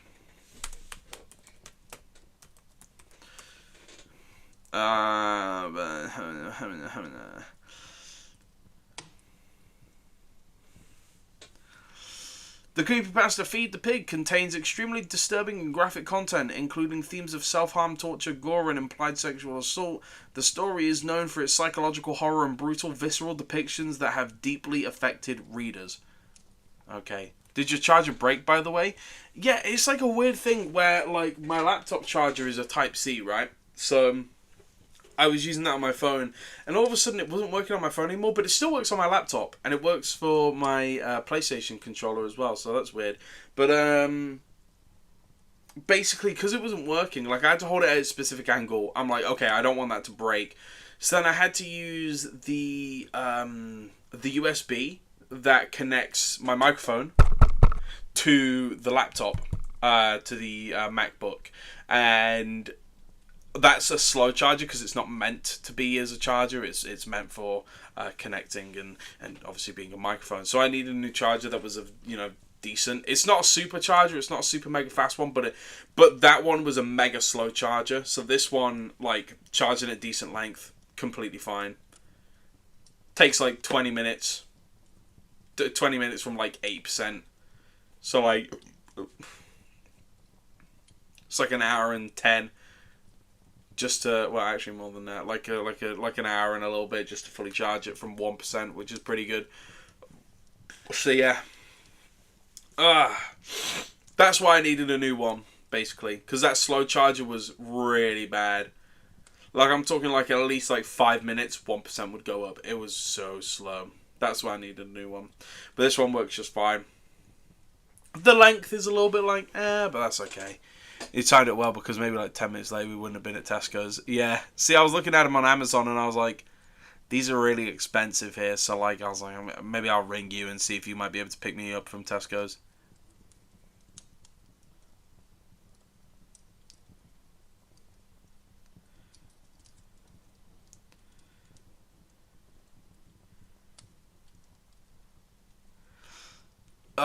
They only had 1 meter lol, so nah, that's okay. That's okay. That's completely fine. Hey, listen, it does the job. And if it does the job, why be upset, you know? Again, because it's not a supercharger, but, like, it's far from slow, so, like, all I gotta do is just plug it in, and then, like, what? From 93%, it'll take 15 minutes to charge it up. That's not too bad. That's okay. That's better than waiting 5 minutes for 1%, you know? So, we went at the big Tesco's. Oh, that's why. Fair enough. But yeah. Okay. This feels like the little break that we need. So the little break that we need, because I guarantee you Feed the Pig is actually going to be peak. It's going to be peak horror fiction. And I love me some horror fiction. I love horror so much. With a burning passion.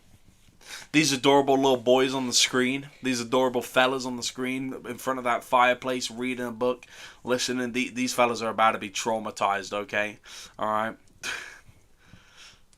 I think it would actually be awesome if I could try and get like some sort of like animated version of this maybe. With like the fire crackling properly like movement wise in the background. Little like movement animations and stuff. Occasional page turn. I think that'd be really fun.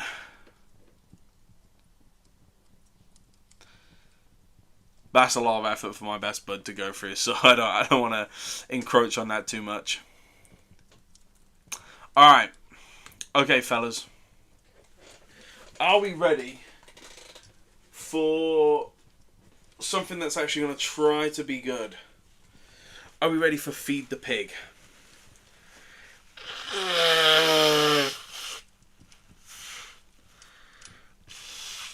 Oh, Dennis isn't back, mate? Oh, yeah. Okay, alright. Alright, we'll wait for Dennis. Jesus Christ. I got one snot nose. One snot nose. One snotty nose.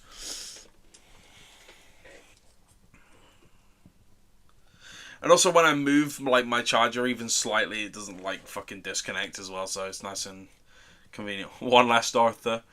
Arthur! Arthur! Yeah, Dutch? Arthur, I need you to tickle my back, son. God damn it, Dutch. We're supposed to get to Tahiti. We will, Arthur. But they want us. The Pinkertons want us. And they are gonna have us.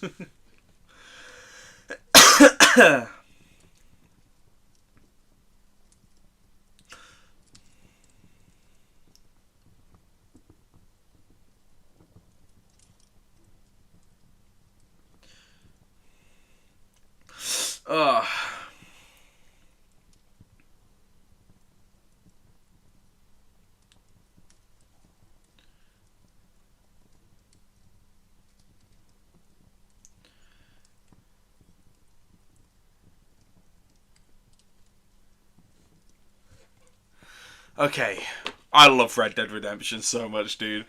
I remember one time I was walking home from work with this guy that I'd only really just met like a few days ago. Barely really knew him that much. I knew he played video games as well. Great guy. I'm not gonna name drop him though because I don't know if he'd want that. But I knew he played Red Dead, and we were talking about it on the way home from work. We were both walking and talking about it, and all of a sudden I dropped the Arthur Morgan impression. He was like, "Whoa, what the fuck?" I was like, I guess I'm afraid. and he was like, "What the fuck? That's impressive." I was like, well, I do tend to pride myself upon my cowboy accent. It's basically just Arthur Morgan. I fucking love Red Dead so much. Okay, alright. Clap, clap, clap. Can I get a 0.0 in chat, please? Can I get a 0.0 to confirm we all ready? I need a 0.0. I'll look if I can play it. Oh, it's peak, dude. It's peak. Probably one of, like, objectively the best game of all time. We got 1.0.0. We got a 0.0. Time to feed them pigs. Alright, here we go. Feed the pig. Here we go. NSFW content warning. Thank you very much. Thank you, wiki.com. Is there any way I can actually zoom in on this quickly? Zoom. I can. Wonderful. Just so my fucking dumbass eyes can actually see what's happening. Okay, here we go. Feed the pig. I slowly opened my eyes. My head was swimming and a dull pain surrounded my throat. I was thirsty. That was the first thing I noticed. I licked my dry lips as my surroundings faded into focus. My body ached, and I realized it was because I was tightly bound to a metal chair in the middle of an empty room. The barren concrete walls were stained and dirty. The floor beneath my bare feet was cold and slightly wet. A single bulb lit the room, dangling from the ceiling by a string. It cast moving shadows and I blinked back the darkness. An open door stood before me, but I couldn't see anything but the wall of a hallway. I couldn't remember anything. Oh, sorry, I accidentally skipped a bit. I tried to clear my head, tried to remember how I got there. I squeezed my eyes shut and forced myself not to panic. I slowed my breathing, focused my thoughts, desperately trying to summon some recollection of why I was here. I couldn't remember anything. I opened my eyes and exhaled. My parched throat throbbing. I could hear sounds echoing off of the hallway walls outside the door, screaming, clanging, howling, all very distant, but that did nothing to help calm my nerves.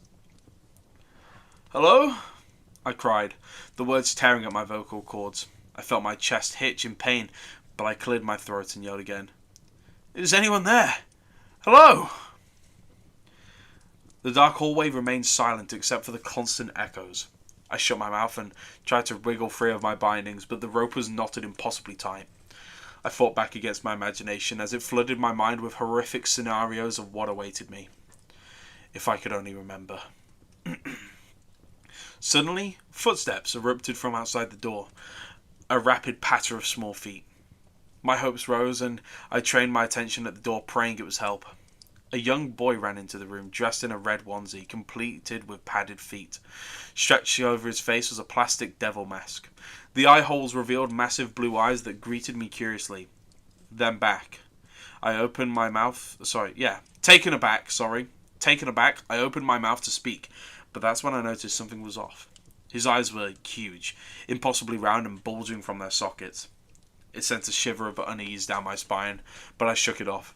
This child might be able to help me free. "Hey," I hissed urgently at the kid. "Hey kid, can you get me out of here?" The boy took a step closer, cocking his head, but remaining silent. I rattled my bound arms against the chair. "Cut me free. Please, I shouldn't be here. This is some kind of mistake." The boy eyed me behind his strange mask and stopped directly in front of me. He leaned in close and whispered, his voice like wet silk. "You did a bad thing." Confused, I shook my head. No, it's just a mistake. I didn't do anything."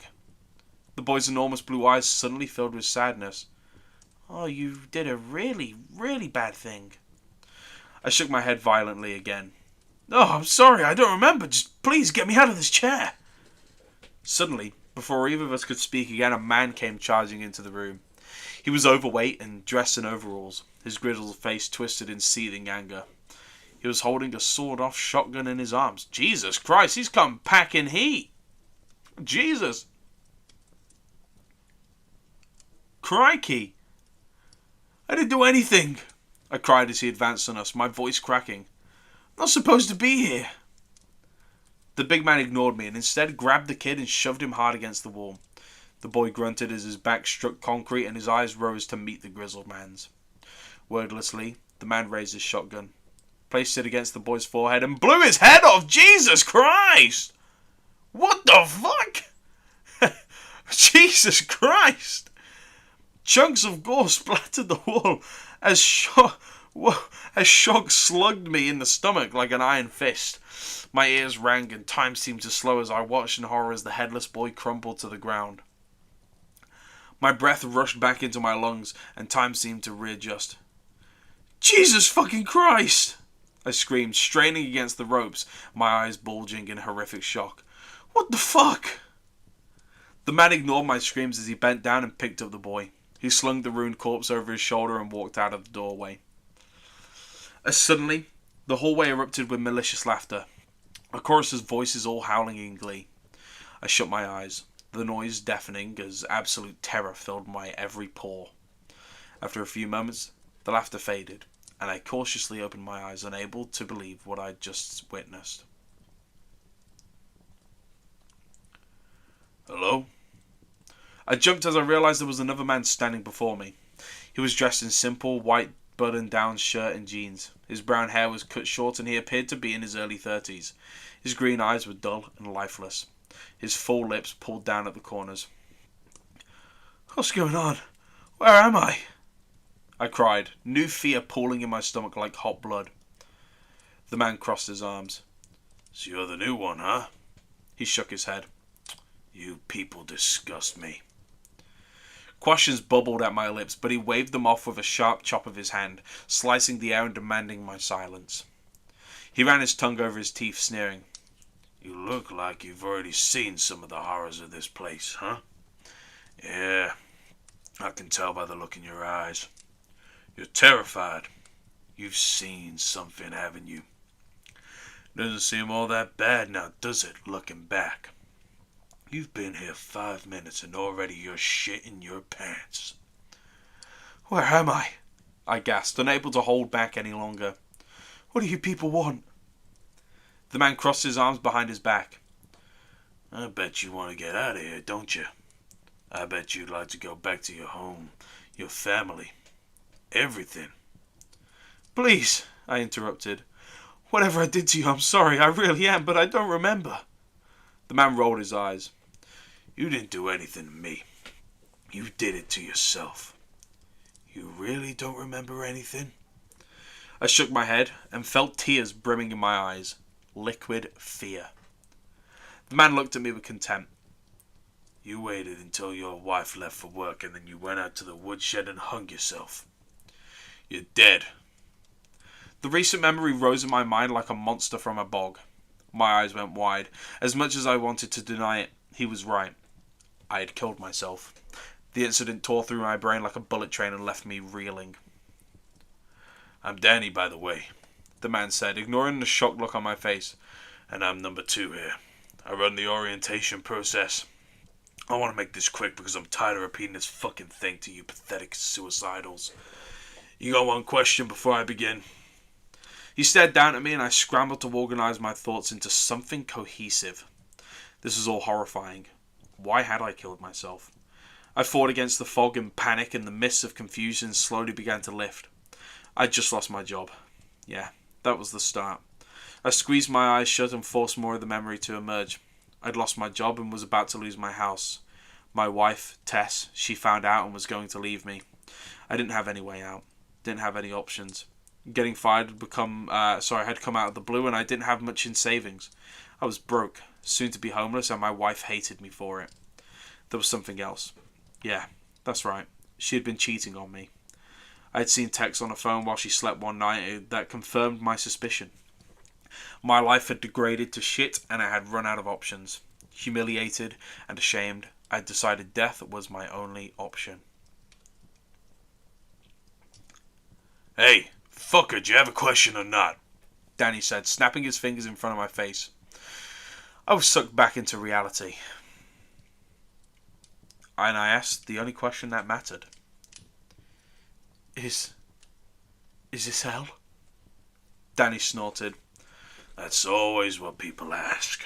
He began to pace back and forth in front of me. No, this is not hell. It certainly ain't heaven either. This is the Black Farm. And no, I didn't name it that. This is where God sends the souls who have ended their own life. Suicidals. You see, he doesn't really know what to do with you, and neither does the devil. There are genuinely good people who kill themselves. Seems cruel to banish them to hell for all eternity for a moment of weakness, right? Personally, I think God and the devil were just tired of arguing about it, and so they send them here, to the Black Farm. Did God create this place? I asked, growing more and more confused. Danny spat on the floor, chuckling. Sure, at some point, but he lost control of it when he put the pig in charge. What's the pig? I asked, unsure that I even wanted to know the answer. Danny held up a hand, annoyed. Can I fucking finish? God created this place eons ago, put the pig in charge and then forgot about it for a while. Well, when his back was turned, the pig decided to use his new powers to try and create his own little world. This mess you see around you is the fractured remains of that experiment. The Black Farm used to be a lot nicer, but the pig wanted things to be different. He wanted to create his own vision. These people you see, these monsters, they are the pig's attempts at creating functioning life. Instead of mirroring God's earth, these mutilated, horrible creations are full of sin and hatred. They run rampant here, unabashed. This place is chaos. The Black Farm is a circus of freaks and monsters. And it's your eternity.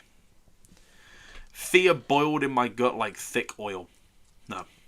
No, this couldn't be my end. I didn't believe in stuff like this. This wasn't real. I would wake up soon and realize I was just having a nightmare. That had to be it. Danny stood before me and lightly slapped my face. Hey, don't go into hysterics on me. I haven't even finished yet. I raised my teary eyes to meet his. Danny smiled. You can always feed the pig. My breath pushed from my lungs like burning steam. What does that mean? Danny spread his hands, still smiling. It's as simple as that. Feed the pig. If you do so, there's a chance he'll send you back to your life. And what happens if it doesn't? I bumbled. You get sent to hell. So flip a coin if you have one. Stay here with us or feed the pig. If you choose to stay, I'll let you go. I'll let you go out there, he said, pointing towards the door. But let me assure you what awaits you at the end of that hallway. Well, let's just say hell isn't that much worse. I swallowed hard, trying my best to digest everything. Why wouldn't I try feeding the pig? Whatever that meant. If there was even a sliver of hope, I would take it. An eternity in this place, the Black Farm, be sent to hell or feed the pig? I would do anything for a chance to go back. This nightmare made my problems seem nothing in comparison. Danny raised a hand before I could speak. I'll let you think on it for a while. I'll be back later. I want to feed the pig, I cried, not wanting to spend another second in this awful room. I could hear a woman screaming down the hallways, her cries rising as something meaty pounded at her. My breath came in sharp pulls and, my throat burned. Danny noticed the noise and grinned. Sounds pretty bad, huh? He said softly as the woman's voice creaked with agony, something still slamming into her, the sound of beaten flesh igniting my imagination with horrors. Please, I gasped breathlessly. Just let me feed the pig. I don't want to stay here any longer. Danny turned away from me. I'll be back later. Enjoy your time alone. Really think about your situation. Weigh your options and remember, you put yourself here. And with that, he was gone, leaving me in the dim room, tears streaming down my face. The woman didn't stop screaming for hours. At some point, I fell into a semi-sleep. The darkness in the room seemed to press in on me and my eyes fluttered shut. My body ached and my throat was a halo of fire. Thirst raked at my windpipe like sharp glass. My lips felt like crumpled paper. My head thundered like a drum. The room swam in and out of focus and my mind drifted towards the horrific sounds that had never ended. I was lost in a haze, unaware that something was sliding into the room, until I felt a sharp prick on my big toe. I jolted out of my daze as my bare foot ignited with pain. I screamed and tried to move, but my bindings held me tight. The room rushed back into focus and I blinked in agony. As I felt blood trickle between my toes, I looked down for the source of pain and I felt a scream claw up at my throat. Staring up at me was an armless man. He slithered onto the floor like a... He slithered on the floor like a worm. His bald head scabbed and filthy. His legs were wrapped together in barbed wire, forcing him to wriggle his body to move. His eyes were lidless and wide, two bloodshot white orbs that stared up at me with hungry intensity. His teeth had been removed and replaced with long screws, which jutted from bleeding gums like a broken rock formation. That's fucking metal, dude. That's so sick. Around his neck was a chain leash, which I followed across the floor to the open door. The end of the leash was held by a tall, naked man. His body was hairless and flabby, covered in similar scabs like his pet. A dirty bag was pulled over his head that hid his features except for a single red eye that peeked out at me from a crude cut in the cloth.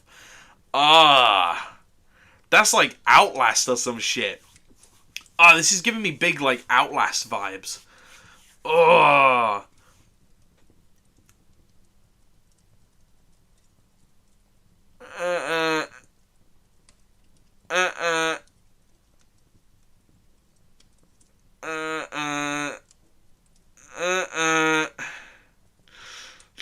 This next sentence. I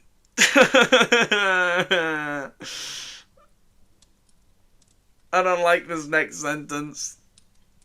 He stared at me and groped his engorged... His breath heavy and laboured. As the armless man wiggled towards me again, his master started to... Yep. I screamed as the screw-filled mouth bit at me again, and my cry seemed to stimulate the naked man even more. No! No! Get off me! Stop it! I screamed, horrified. I tried to kick the man, doing my best to avoid his sharp metal teeth. I brought my heel down on his head and he screamed as his face bounced off the floor. But a pleasure escaped the bagman's mouth as I turned away as a mist of black sprayed out onto the floor.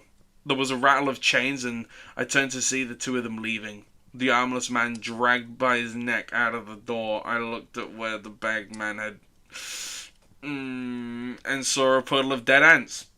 I vomited onto myself. I don't blame you. Thick, chunky curtains of bile and slime. Ugh! God, that was horrible. Get me out of here, I screamed, strands of puke running down my chin. I don't belong here. I listened to the two men retreat down the hallway, the clank of chains accompanied by the sound of flesh being dragged across the concrete. I screamed again, but I knew no one was going to help me. I spat a wad of phlegm and bile onto the floor, ridding my mouth of its sourness. I forced myself to calm down. It wasn't easy. After some time, I heard someone else approaching. I had been in a miserable lull, my mind a blank canvas of dark despair, but the noise roused me from my trance-like state. The muscles in my arms burned from being restrained for so long, and I shifted them desperately, trying to best to prepare myself for whatever horror was about to walk through the door. Footsteps drew closer, and then a woman walked into the room. She stopped in the doorway, looked at me. One of her eyes was missing, a dark cavernous hole in her skull. Her hair was ratty and wild, a brown tangle like a forgotten nest.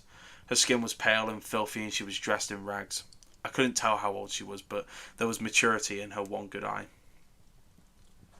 Still thinking? she asked, her voice coarse and brittle. What? She took a step closer. Are you still deciding whether to going to feed the pig or not? I looked at her cautiously. Yeah, I am. Who are you? What do you want? I was once where you are now, she said, trying to decide my fate. I couldn't believe that this was what happened when we die. It wasn't what I was taught. Religion didn't warn me about this place. I tested my bindings again before asking. You killed yourself too. You're a person like me. You're not one of those creations. She snorted. Breaks my heart you have to ask, though. She touched the hole where her eye should have been. Though I can understand your caution. Yeah, I'm a suicidal. I've been here a long, long time, but that was my choice. I decided to chance it here. I motioned with my head towards the door. What's out there? What is all this? She exhaled and leaned against the wall. I can't even begin to describe this place. It's like nothing you've ever seen. You walk down that hallway and go out into it and... She swallowed. You'd have to see it to understand. How bad is it? Why are all these mutated people hurting and killing each other? I asked. She let her head loll back against the wall. It would take years for you to fully understand this place. Years you don't have. Right now you have to make a decision. Stay or feed the pig. Tell me why hell is worse than here. But it can't be by much. Monsters and suicidals roam the Black Farm, killing, raping, brutalizing, and then you wake up and wonder how long you can survive before something else kills you. It's an endless cycle. So why did you stay? I pressed. Why didn't you feed the pig? I don't even know what that means, but I would do anything for a chance to go back. I can't stay here. I just can't. She smiled sadly at me. Why? Why did I choose this place? It's simple, really. I'm a coward. I was a coward when I was alive, and I'm a coward in death. When it came down to it, when the moment presented itself, I chose to stay here. I didn't know what awaited me outside. It boiled down to a simple choice fueled by my own fear. What is the pig? What does it do to you? I pressed. She suddenly turned to go. I'm afraid that's for you to find out. But let me warn you. Think hard before you make a decision. Sometimes suffering through your fear is better than suffering for eternity. Be brave. What do I do? I yelled, shaking in my chair as she walked out of the door. She paused and took one last look over her shoulder. Her eye darted around and she dropped her voice to a whisper. Feed the pig. And with that, she was gone. I'm gonna pause there for a moment, just for a second to just give myself a moment. Jesus Christ, this is intense. It is not wasting any time getting into the intensity. There is vile shit. Can you read the messages you missed that I wrote? Is the pig eating you too? I fucking hope not. I fucking hope not. Oh, Jesus.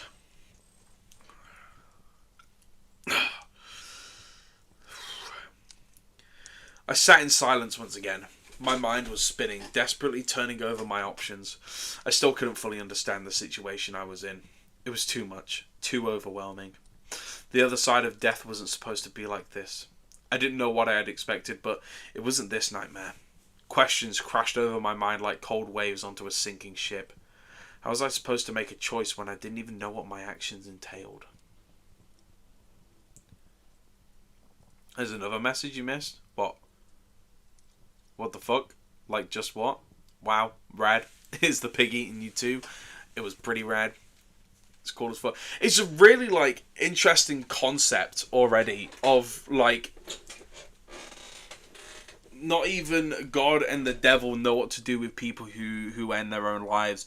So they just stick them in this kind of in-between space where kind of they're presented with a decision whether they want to, quote, feed the pig, whatever that means, and return back to life in a way, if they are able to get through it, or they can stay here or go to hell. I said this day was the average average day in buckshot roulette. Jesus, yeah. No, I think the concept is pretty unique. Like the setting is quite interesting, quite unique. This place, the Black Farm. I couldn't stay here, but what if I went to hell? What if I didn't get sent back? I'd be out of the fire and into the frying pan. My existence would forever be damned to unending misery. Here there were people like me, suicidals. It wasn't all monsters and mutilated murderers. Maybe I could hole up somewhere with them, try to escape together a passable existence. Surely that would be better than getting sent to hell. No, this wasn't going to be how I spent my eternity. I refused to let it be. If there was even the slightest sliver of hope, I would take it. I didn't want to wonder what could have been. I didn't want to be tormented by doubt. I would feed the pig and accept whatever fate chooses for me. When I boiled it down, that was the only option left.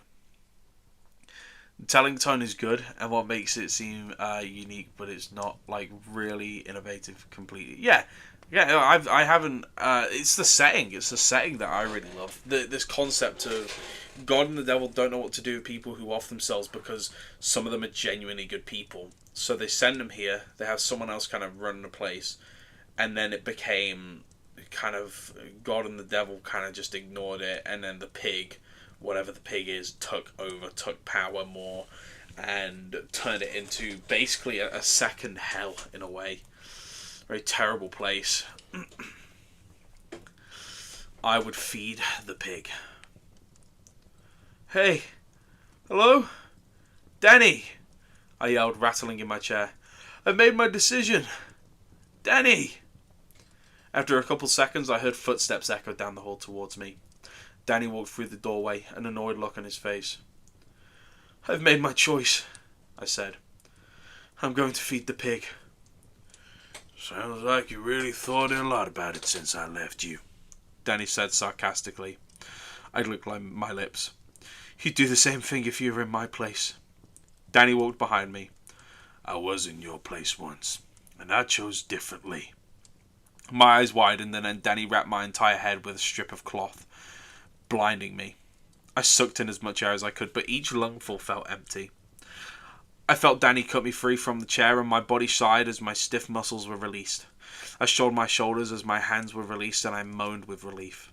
I dug my fingers into my back and I stretched, my bones creaking. Keep your blindfold on and follow me, Danny said, pulling me up. I kind of feel like Danny is almost like this angel of death type figure, kind of like guiding you to wherever you want to go as well. I quite like that. He explains the rules to you. He knows, he's obviously probably been here for ages. As we entered the hallway, I could suddenly hear sounds I hadn't before. The clank of metal, a long fleshy tearing noise, something vomiting. These sounds sprang to life in my ears, painting the darkness before my eyes with imaginary scenes of horror. I gripped Danny's shoulder tighter, stumbling behind him, my heart thundering. I heard something trailing behind us. Pardon me, but Danny didn't seem to notice. Or if he did, he didn't care. Flesh slapped the concrete mere inches behind me, and I suddenly felt hot breath on the back of my neck and the click of a wet tongue against gums. My breathing became even more laboured as fear choked me. Gonna feed the piggy, are you? Something whispered in my ear. I felt something press against the back of my head, and I tried not to think about what it might be. It was wet and slimy, and I heard the thing chuckle. Ah! He's a hungry piggy. You make sure he gets his meal now. The thing whispered again, its voice low and unlike anything I had heard before. I did not do a low voice, but a disgusting fucking voice. It was like a series of grunts and moans jumbled together to form broken words. To my relief, I heard the thing retreat back to wherever it had come from, and I continued to follow Danny. He remained silent as we walked, and I could feel shifts in the air. The thick heat gave way to a cooler, almost pleasant temperature, but then it kept decreasing, and soon I was shivering violently against the cold. I couldn't see anything, but I felt a breeze on my face, like we were outside. I didn't hear Danny open any doors, but nothing about this place was natural. It was like reality blurred and bled into itself, like reels of film melting together. Teeth chattering, I was suddenly blasted with intense heat, and I gasped. My feet tripped over themselves as the terrain changed, and I was suddenly walking on what felt like warm iron. My ears were filled with the sound of blazing furnaces and the flash of working machinery. I couldn't see it, but I felt like there was a vast open expanse overhead. I smelled ash and tasted dirt on my tongue. Sweat already forming along my spine. Suddenly I crashed into Danny and he came to a halt. I backed up a few paces, quickly, and muttered my apologies. I could hear movement in front of us. A rustle of chains and an odd clicking sound on the metal floor. Something else, too. Something snorting. I accidentally burped while saying snorting. That was disgusting. I apologise. And then the room filled with a deafening sound of an immense pig squealing. I covered my ears, head splitting at the high-pitched wail. I gripped my teeth as the noise echoed off the metal and faded into a series of snorts and grunts. It sounded absolutely enormous. "I brought another one," Danny announced, a slight tinge of respect lining his voice. "He wants to feed the pig." I waited, expecting to hear some answers, the cloth around my eyes sealing my sight to darkness. I realised my knees were shaking and my back was coated in sweat. I was terrified. "If that is what you wish," Danny said, and I felt him bow under my hand. Apparently some unseen conversation had just happened, and Danny took my wrist and pushed me forwards. Pardon me. "Approach the pig," he instructed. My whole body trembled and my knees locked into place. Robbed from sight, I raised my hands, trying to get my bearings, the heat and ash filling my head with nausea. I felt like I was going to throw up. My stomach rolled like a Dead Sea. I didn't know where I was or what horror lay before me. I felt lost and tiny. A fresh splash of tears dripping my eyes and soaking into the cloth around my face. "Please," I begged. "Let me see what's happening." Danny was suddenly behind me, pushing me forwards. He guided my hands towards something as we stepped together in unison. Even with the cloth around my face, I could see a giant mass of towering darkness before me. It was a spot of black already on a darkened canvas. As we walked forwards, I was suddenly assaulted by a horrendous smell, and I gagged. Turning away, Danny's grip tightened and forced me to continue. I could sense something just in front of me. A living, shifting mass of flesh. The smell increased to a wretched level, and I gagged again. Then hot air was being blown on my face, a blast of heat that came in repeated short bursts. I vomited into my cloth, the source of the smell stemming from the hot air. I choked as the bile gushed over the fabric, soaking it, momentarily cutting off my oxygen. Danny slapped my hand away, and I took a few seconds to steady my breathing again. I was opening, crying now. Fear and misery collapsing my willpower. The wet cloth stunk as I sucked in soggy breaths. My own stomach acid coated my skin, and I begged for all of this to be over. And then something squealed directly in front of me. I felt my bladder go. I was standing before the pig. Man. This is great. Oh my god. I feel so squeamish right now. Oh god.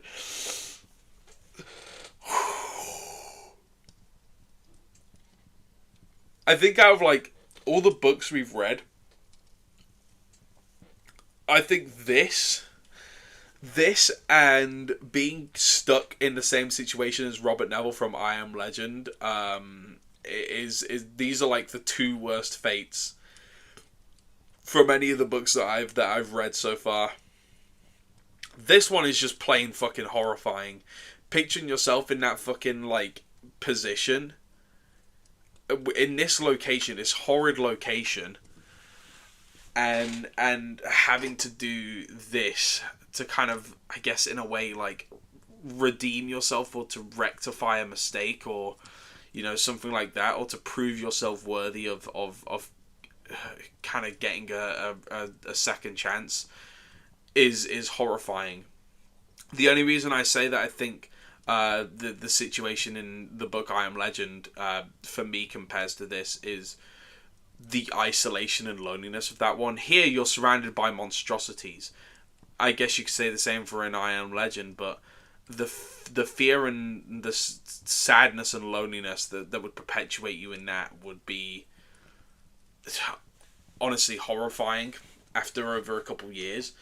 In this though, I honestly don't know what I would have done if I was this guy. I had no idea.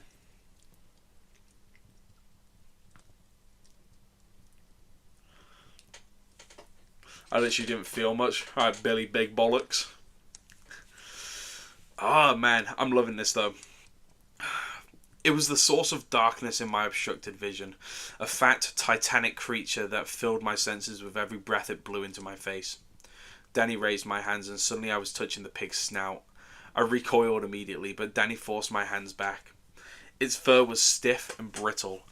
Ah. And as my shaking hands explored up its nose, the size of the animal became clear to me. It was gigantic and had weight over a ton. Its flesh wiggled under my sweating hands and it opened its mouth slightly. My fingers curled around teeth the size of kitchen knives, and I realized its mouth was absolutely carnivorous. Sorry, cavernous, sorry. See, pigs are terrifying as well, right? Pigs are terrifying. That's one of like the worst fates apparently, is being eaten, because pigs will eat anything. You fall into a fucking pig trough and they're hungry, they will eat you. That is terrifying. Right now, I know it's just a story, so I don't... Yeah, no, that's fair enough. See, the thing is, I mean, when I'm reading it, this is how I get my joy. I really like to try and place myself in the character's shoes to get enjoyment. Obviously, there's examples where I cannot, like sonic.exe, which was fucking stupidly dumb. 5 seconds! Which is stupidly dumb with shit like that. But, like, there's something that's actually well written and put together like this. You know, with good fucking grammar, good pacing, you know, horrifying details and visuals. That's where the horror comes in for me, when I can feel myself in that sort of situation, you know. 30 seconds! Stopwatch on the exe, yeah. The pig squealed again and I heard its hooves clack against the ground. It sounded like thunder rolling across an open field in the middle of summer. Take this blindfold off. Please, I begged, my legs turning to jelly. Danny had taken a few steps back and I heard reverence in his voice. You don't want to do that. I jumped as the pig nudged me with its nose, the wet circle of flesh squishing against the length of my face. I shuddered away, raising my hands and emitting a cry of fear. Feed the pig, Danny instructed, his voice like cold steel now. You made your choice.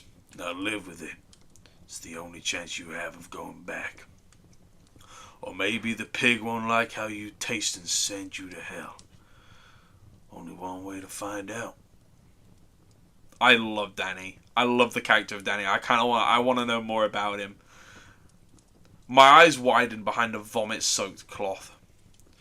Won't like how I taste? Climb into its mouth. My bladder let go again and I felt warm piss run down my leg. Ah! No, you can't mean. Danny's voice hardened. Climb into its mouth and don't stop crawling forwards until it's done with you. Please, I begged, turning towards Danny's voice, reaching out blindly. Please, there has to be some other way. Don't make me do it. I was a mess of snot and tears, my words bumbling from my mouth like a toddler. Gives Arthur vibes, but if it was actually serious, and in hell. I mean, yeah, the Arthur voice just came to me, I don't know why. Just a more gritty one. Danny stepped forwards and spun me back to face the pig. Do it! You made your choice. It'll all be over soon. This is your only chance. I could feel the pig breathing onto my face, its snout mere inches from me. The smell and heat it emitted made me want to vomit again, but I held back. This was insane. This wasn't happening. My mind spun and twisted in chaos and fear. There had to be some other way. I couldn't do this. I could not do this. Suddenly I remembered the words of the woman. Sometimes suffering through your fear is better than suffering for eternity. Be brave. That is honestly such a killer line. I did not even realize. Sometimes suffering through your fear is better than suffering for eternity. Be brave. That's cold. I love that. This is my only chance to get back to the world of the living. I had made such a terrible mistake in killing myself. If I could go back and change my life, I wouldn't have to spend eternity here. I could change my ways, ensure a spot somewhere else, somewhere away from the pig. But what if it decided to send me to hell? How much more suffering could I endure? I had to take the chance. Please, God, I whispered, taking a step forward. If you can hear me, please, have mercy on me. My shaking hands reached out for the pig and I grasped its thick fur. I felt it slowly lower its head and open its mouth. It was waiting for me, its thick, hot breath stinking in my nostrils. This was it. No turning back now. I slowly gripped its teeth and pulled myself forwards into its jaws. Its head was at a downward angle, and so I immediately fell onto my stomach at a 45-degree angle. Its wet tongue squished under me and I was shaking so hard I could barely breathe. Tears soaked my blindfold and my heart crunched against my ribs. Hank Schrader, if he could have done this to Walter, he'd do it. Do you reckon?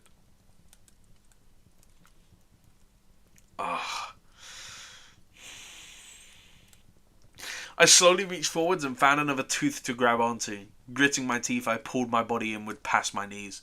The pig raised its head and was suddenly I was suddenly completely horizontal on its tongue. Saliva and mucus dripped around me, and the heat was so intense I almost blacked out. My knees clacked against its front teeth as I pulled myself even deeper.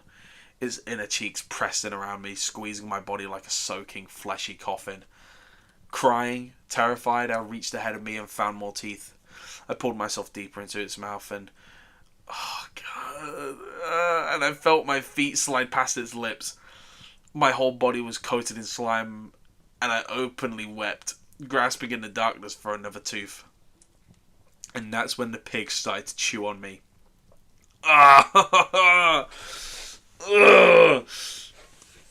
It's evoking that same like kind of like, the way I describe it is like Attack on Titan. If anyone's watched Attack on Titan, those early seasons where Titans are fucking literally eating motherfuckers alive, like left and right, if you were to place yourself in that position, that fear and that horror, that is exactly how I feel reading this and like putting myself in it. See, this is why I hate pigs. Yeah, pigs are nasty fucking things. I have no sympathy. Bacon, I love bacon. Gammon, I love gammon. It is worth it. But it's like that. I have a fear of being eaten alive, like chewed up and fucking like constricted and it's nasty. It is. It's why while I love Attack on Titan, those early seasons fucking evoted so many fear. It's like so much fear in me. It evokes such a fear in me, and I feel like a nostalgic kind of throwback to that fear.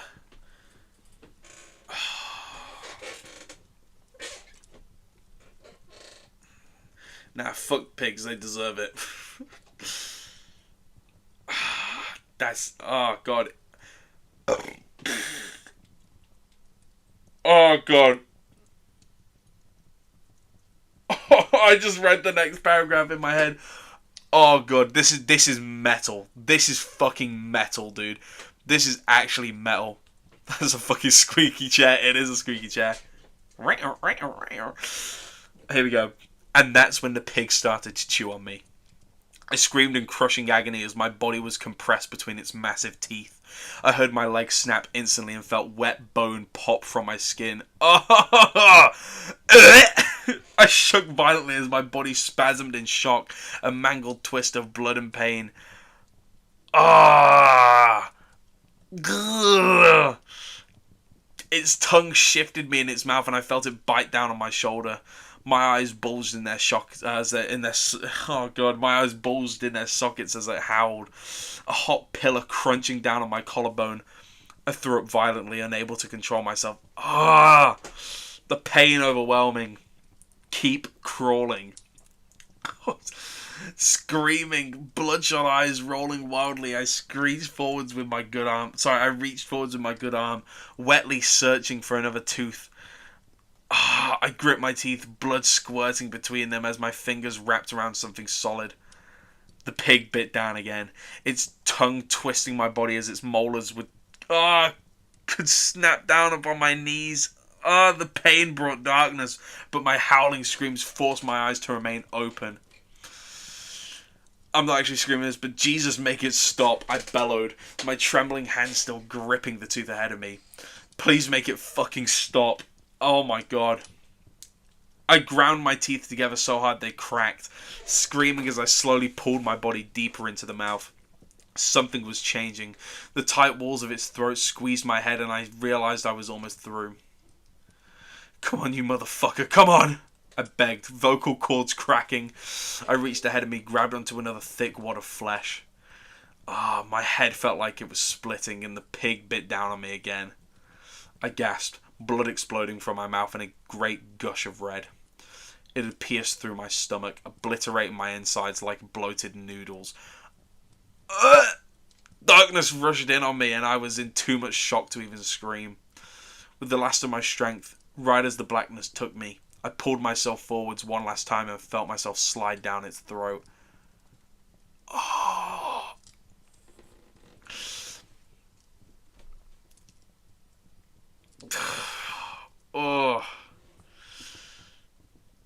that was nasty. That was fucking gnarly.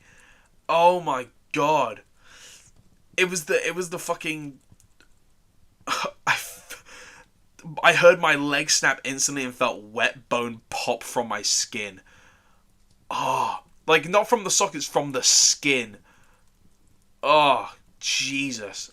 That was diabolical. Dude.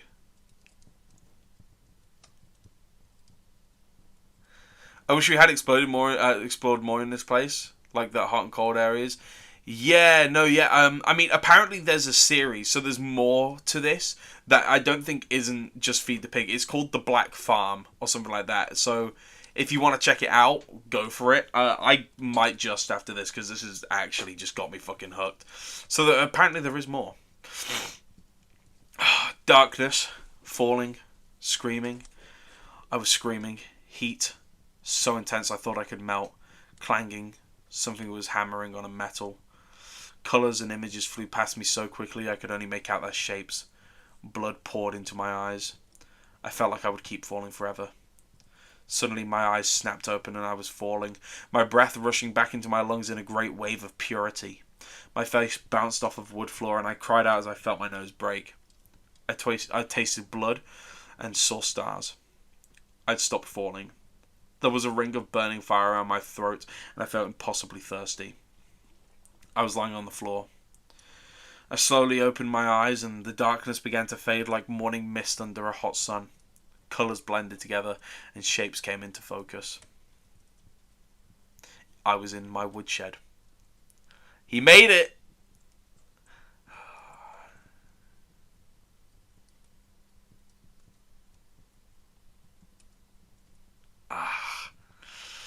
I reached up around my throat and grasped at the source of heat. It was the rope I had hung myself with, but now it was severed, releasing me from the grip of death. Relief rolled over me in overwhelming waves of thanks. I curled up on the floor and sobbed, tears dripping from my eyes onto the floor. My body shook, unbroken as I wept, wet hoarse cries rising from my quivering lips. I had been spared. I was alive again. From my spot on the floor, I turned my eyes upwards, my voice cracking. Thank you, God. Oh, thank you. I fell into another fit of uncontrollable sobbing. I promise I won't waste my life again. I promise I'll make things right. I'll fix everything. I didn't know how long it was before I got up. Time seemed to stretch for an eternity. My mind refused to rebuild the horrors of what I had just witnessed crushing me. But I knew I would do everything I could to make the most out of my life. I was going to live every single day to the fullest. I would devote myself to helping others in dark times. I would reach out to as many suicidals as I could to try and save them from what awaited on the other side. I didn't want anyone else to have to witness the horrors of suicide. I didn't want anyone else to feed the pig. Absolute cinema. Credited to Elias Witherome. That was Feed the Pig. I think that's one of the best things I've actually read on this fucking channel.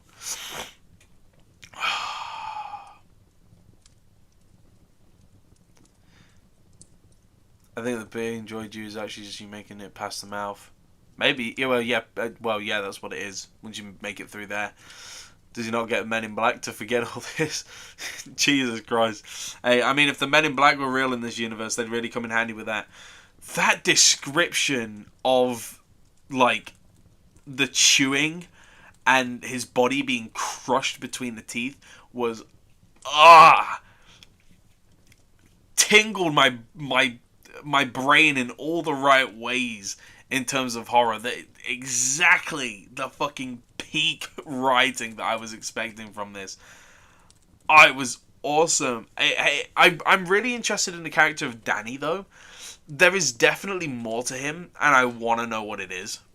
I also I'm like, this place is horrifying. The Black Farm, that is a terrifying place. But I want to know more about it. I want to see like other stories to do with it. So again, Elias Witherrow does have more, apparently. So always can check out those as well. I think the worst part is the biting down the knee like thing. If I saw a blade just went through your knees, but it was turning it dead. Yeah, exactly. Yeah, like if it was like a, I don't know, like a blade or like a chainsaw or something, just goes straight through, crush straight through, just cut it. But with that, you're being chewed up and grounded up and pulped up, the bone cracking and everything all mushing. It's not being cut, it's not being severed, it's being crushed and splintered. And that is fucking nasty. There's the whole thing of like the tongue fucking like getting his leg into position to be fucking crushed. Oh,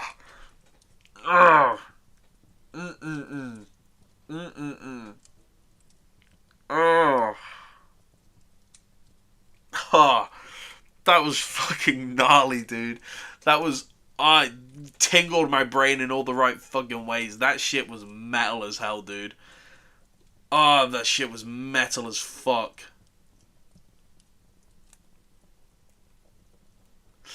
I like the fact that the protagonist wasn't Billy Big Bollocks as well, like he wasn't fearless or anything. Like he pissed himself. He was crying like a little fucking baby. And you know what? I think a lot of us all would be as well. I think everyone would be as well, to be honest. Oh my god. And I ground my teeth together so hard that they cracked. Ugh. Please do Arthur impression talking about this place. I basically didn't I, at the start? Doing Danny's exposition. Oh my god. Oh, that was great. Was that better or worse than yesterday? Yeah. The Feed the Pig was way better than everything we read yesterday. For sure. For sure, dude. Oh my good lord. Again, that was just fucking... That was metal, dude. 5 seconds was fun. Oh, man. That was so good. Dude. He stared for 7 seconds. Oh, man. Ah, that's so good.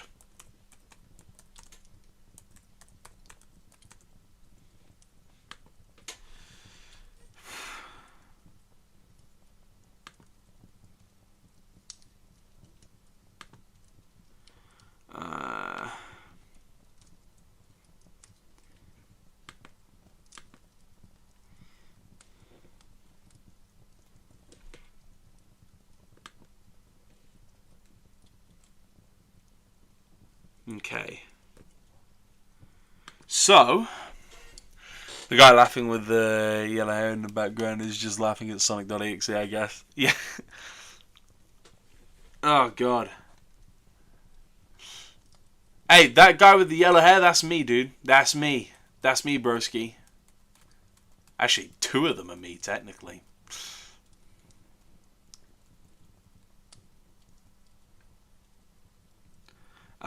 Right, I need to find tomorrow's story. 10-second pass in the dark tree. I was in the pig's mouth for 10 seconds. Oh my god. Right. Let me see if I can find Stolen Tongues. Now, Stolen Tongues is probably going to take us a while to read tomorrow. That's our story for tomorrow. It's one story. It's probably going to take us a while, but I'm really excited for it.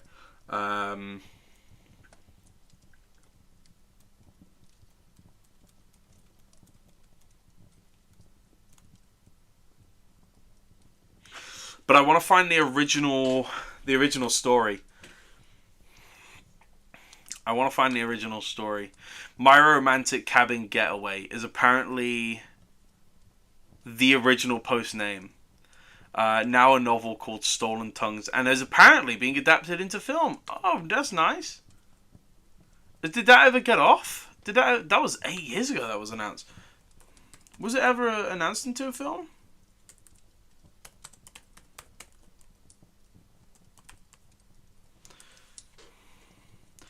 No movie has been released yet. That sucks. The timeline for production is still uncertain according to this Jay Darkmore interview. Oh, that's a shame.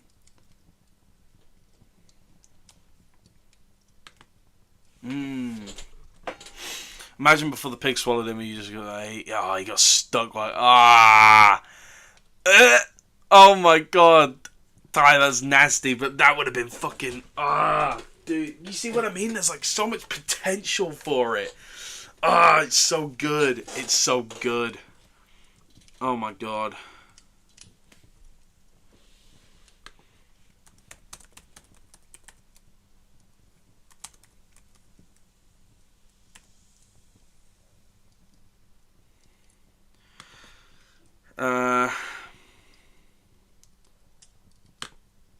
I think I found the original story.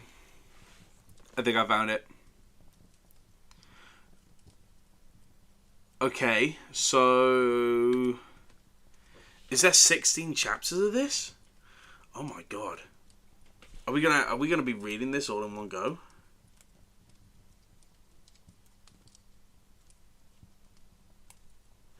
Oh yeah, it's all like, that's so cool. So it's posted to Reddit No Sleep, r/No Sleep, which so the thing is with No Sleep is that the stories have to be formatted as if you were posting it yourself, like asking for help or trying to explain the story to people who might understand. That's the kind of like rule with No Sleep. So like I just scrolled down to the end of the first chapter, and it was all like, it was all people being like, oh, is there an update to this? Like, when do we get to know more? Sort of thing. This is by account name The Cold People. The actual dude's name is Felix something. Hang on.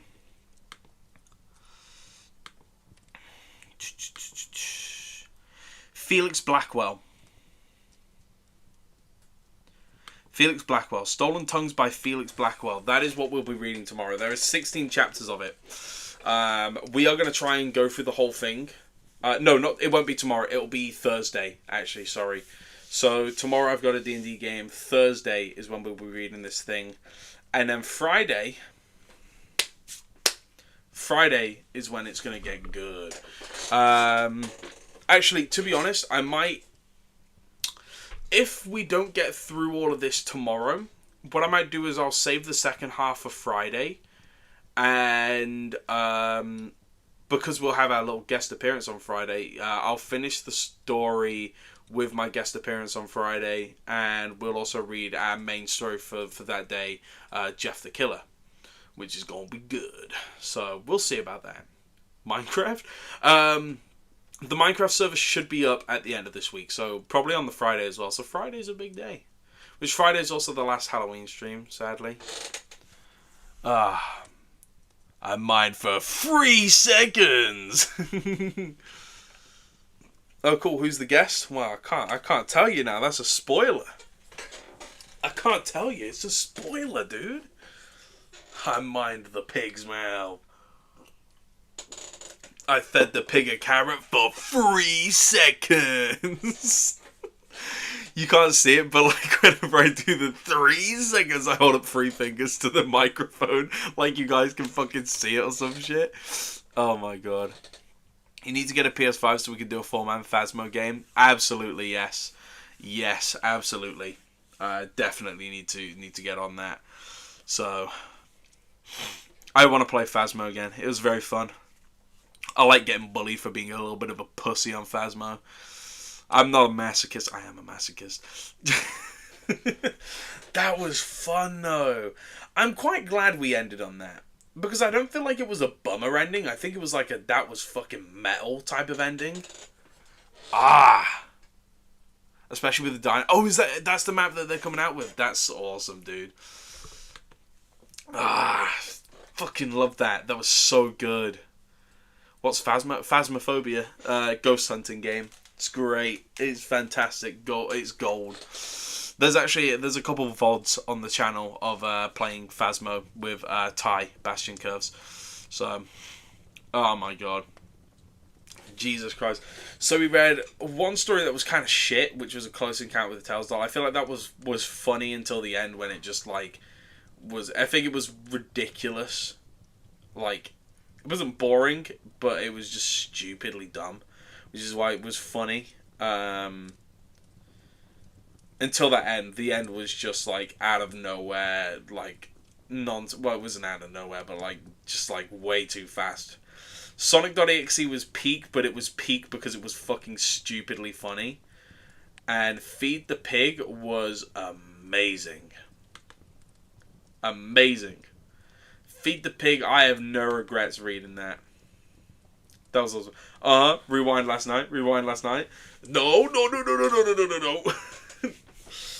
What was it said that my dream desire was during 11 miles? I can't remember. I think I said, like, I don't know, I wanted, like, Lego Ninjago sets or something like that. I think I just said I wanted Lego sets. That's all it was. For 15 seconds, the screen showed I am God. What did we read last night? So we read actually loads last night. We read... Last night, we read... Bear with. Last night, we read No End House, Eyeless Jack, 11 Miles, How to Become a Vampire, and The Midnight Man. That's what we read. You know what? Do we want to do another ritual pasta real quick? Should I get another one up?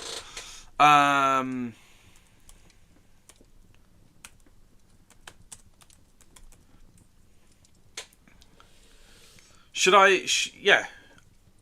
we do another ritual pasta? Oh my fucking god, I hate this laptop so much.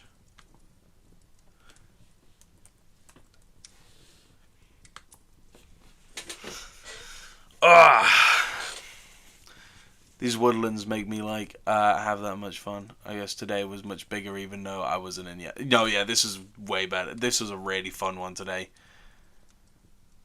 Better not be my old one.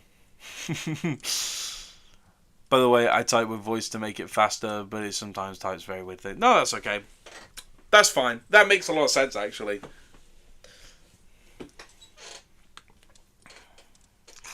Right. Let's take a look at some more ritual pastas. Let's see what we can get from the other chapters here. Go on, let me log into my Wattpad. Read the elevator one if it's short. Sure, yeah. I'll read that one. Why not? I just remembered the prison ghost killing me and Junie 2 seconds apart.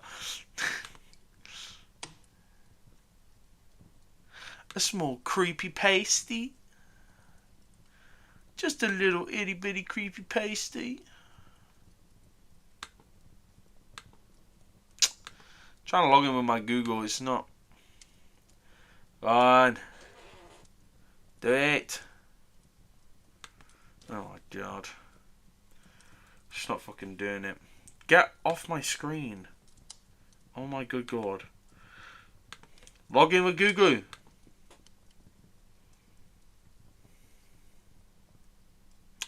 Oh my good god, it just keeps fucking reloading the site. I'm gonna cry.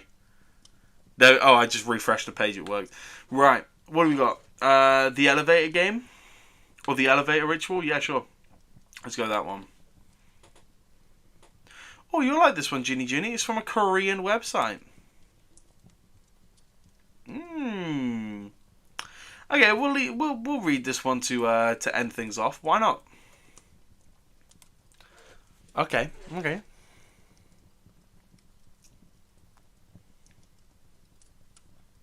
The lack of answer tells me it's my old one. What do you mean? What was the question? What was the question? What are we reading? The elevator ritual. It's what people think happens to Lisa Lamb. Oh! Which laptop is it? Oh, it's my Chromebook. It's my old one. It's the Chromebook. The mouse is like really weird on it. Sometimes the mouse likes to freeze up and just like stop working, but like everything else on the laptop is fine. It's weird. Always had the issue since I got it. Okay, here we go. The elevator game. This game appears to originate on a Korean website some may recognize as the source of a particular comic that pops up every few months or so on on sites like Reddit. Unfortunately, I don't speak Korean, so working off of the rough translations found here, I've tried to tease out a clearer version of the rules and instructions. It's unclear whether the other world to which the elevator delivers you is the shadow side referred to by Fable Forge in his various games and rituals, or whether it's something else. Regardless as to what it is, or may not be, however, as always, play at your own risk. Here we go.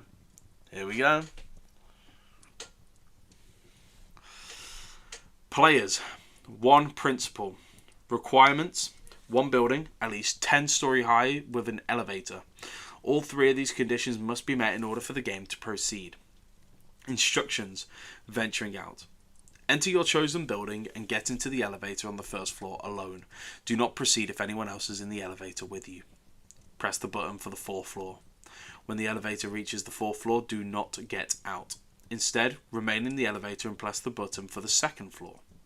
When you reach the 2nd floor, remain in the elevator and press the button for the 6th floor. When you reach the 6th floor, remain in the elevator and press the button for the 2nd floor. When you reach the 2nd floor, remain in the elevator and press the button for the 10th floor. When you reach the 10th floor, remain in the elevator and press the button for the 5th floor. When you reach the 5th floor, a young woman may enter the elevator. Do not look at her, do not speak to her. She is not what she seems. Press the button for the 1st floor. If the elevator begins ascending to the 10th floor instead of descending to the 1st, you may proceed. If the elevator descends to the 1st floor, exit as soon as the door opens. Do not look back, do not speak. If you reach the 10th floor, you may either choose to get off the elevator or stay on it. If you choose to get off, and if the woman entered the elevator on the 5th floor, she will ask you, "Where are you going?" Do not answer her. Do not look at her. You will know whether you have arrived at the other world by one indication and one indication only. The only person present in it is you. The return trip. If you choose to stay on the elevator at the 10th floor, press the button for the first floor. If it doesn't work, keep pressing it until it finally does. When the elevator reaches the first floor exit, soon the doors open. Do not look back, do not speak. If you choose to exit the elevator on the 10th floor, you must use the same elevator to return as the one in which you arrived. When you enter the elevator, press the buttons in the same order you did in steps 2 through 8 of venturing out. You should finish at the 5th floor. When you reach the 5th floor, press the button for the first floor. The elevator will again begin to ascend to the 10th floor.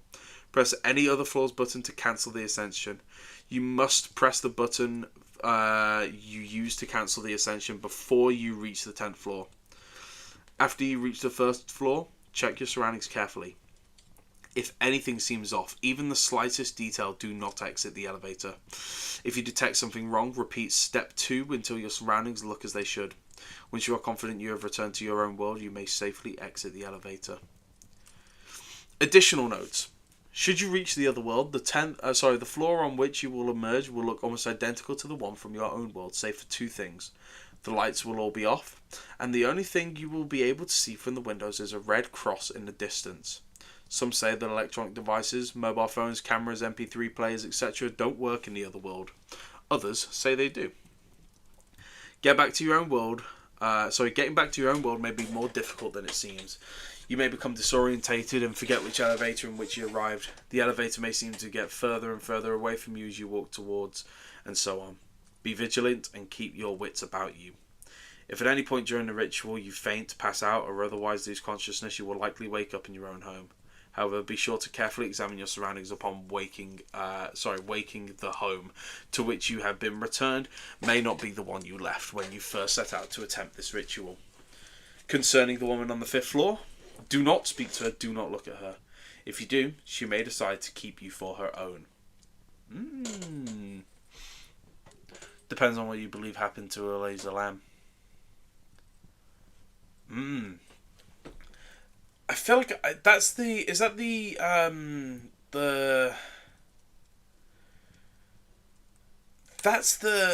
CCTV footage of the woman who was on the elevator and she was pressing the buttons in a specific order, and she got out and was like looking very curiously like outside at the different directions, and then like she disappeared. She was never seen again.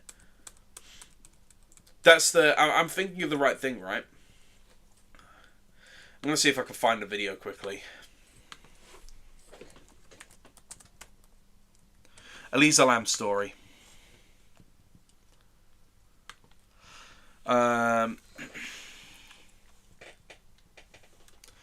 Eliza Lamb was a 21-year-old Canadian student who disappeared in Los Angeles in January 2013 while travelling alone, and her body was discovered in a water tank on the roof of a Cecil hotel on February 19th.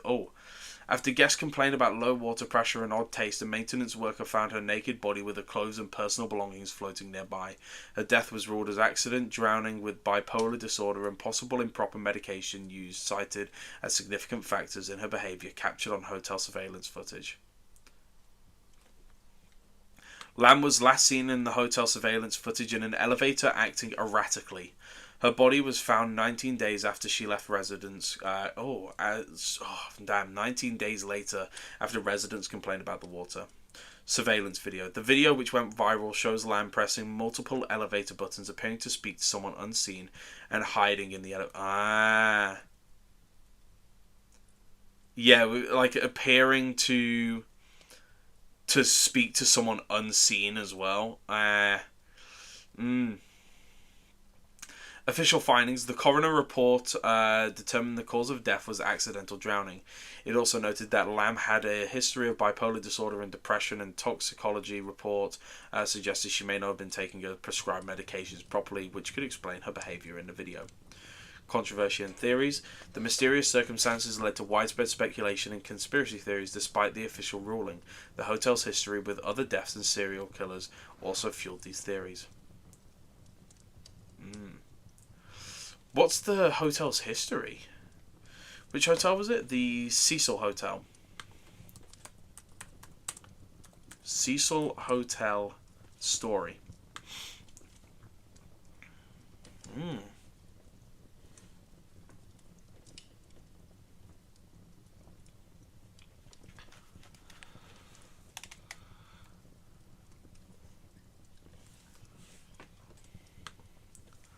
What's this? The Cecil Hotel story refers to the history of the Cecil Hotel in downtown Los Angeles, known for its long and often tragic past, including numerous deaths and more recently for the 2013 disappearance of Eliza Lam. Originally opened in 1924 as a middle-class hotel, it declined over the decades and became known as a budget hotel with a dark persona, a place of many suicides, accidental deaths, and violent incidents. Lam's disappearance, which gained notoriety due to the disturbing elevator footage and online conspiracy theories, is a key part of its story. The hotel was eventually renovated and reopened as an affordable housing complex in 2021. Key aspects of Cecil Hotel's history. The history of tragedy. Since its opening, the hotel has been associated with a high number of deaths, including suicides, accidental deaths, and murders. It has been called the Hotel Death. Serial killer. Serial killer Richard Ramirez stayed at the hotel for a period. The disappearance of Eliza Lam. We just read about that one. The elevator footage. The Los Angeles Police Department released footage of Lam behaving erratically in a hotel elevator shortly before her disappearance. The video fueled conspiracy theories about supernatural activity.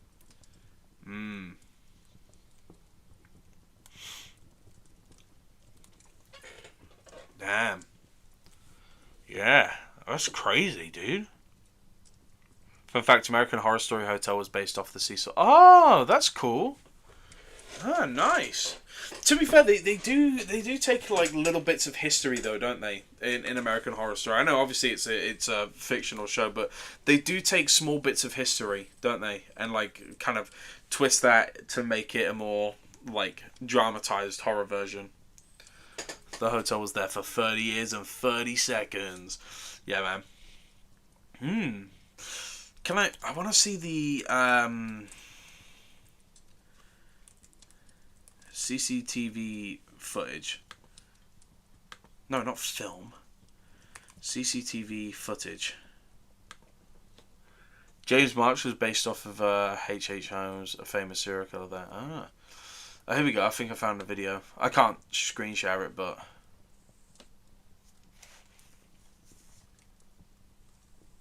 there's no audio either. So she's gotten into the elevator. Fucking hell, these 2013 CCTV cameras. She pressed a button.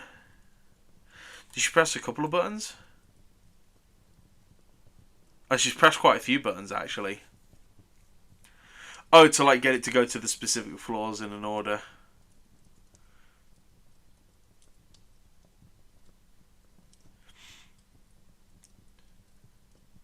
She's checking. She's just gone back in. The elevator has not even moved yet. She's waiting. Hiding in the corner by the buttons. Checking out the door again. The elevator has still not moved. She's stepped out.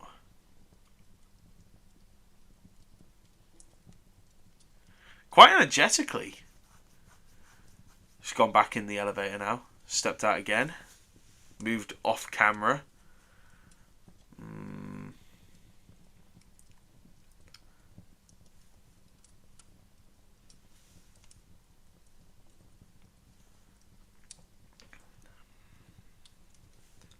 She's still kind of like stuck off frame, but you can just see her arm.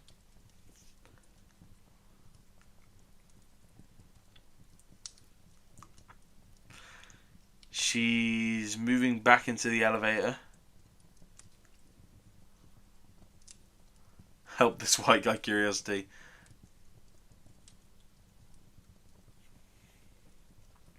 She's pressing buttons very erratically now.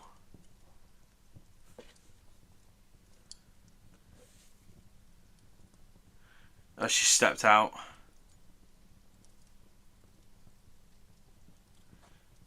She looks fucking terrified, very confused.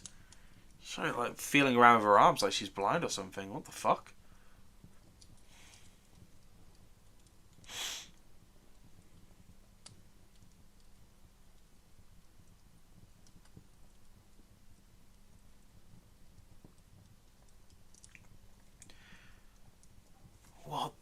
fuck, dude? Now she's just left. That's it. She just leaves the elevator after that. The elevator doesn't even close and move.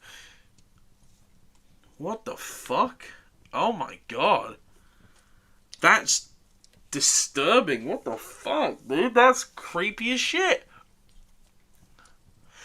It's freaking like how the fuck she get into water tank? Yeah. It really does manage to get it. Yeah. Probably messed up and panicking to get into the world again. Yeah. The water tank thing is crazy.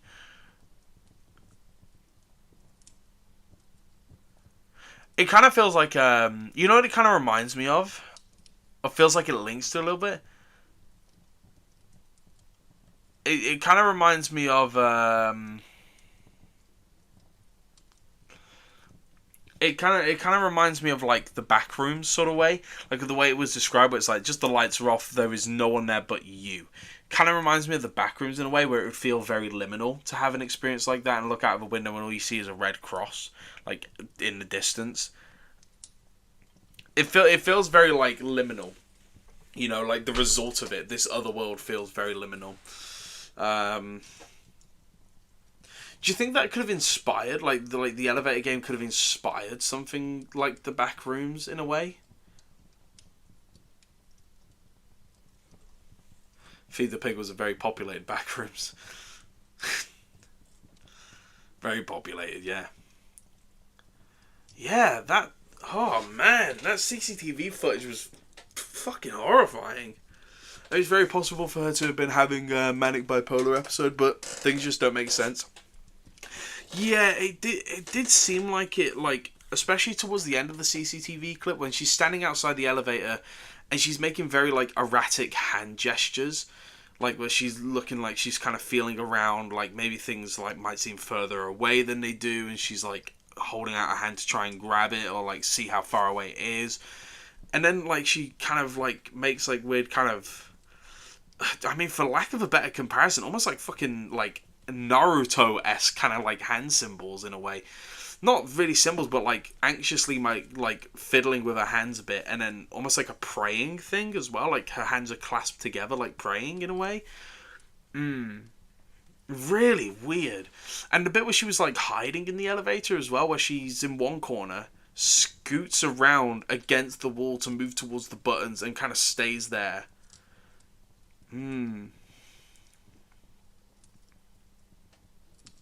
How does the water tank happen? I could not tell you, Chief. I could not fucking tell you how the water tank happens.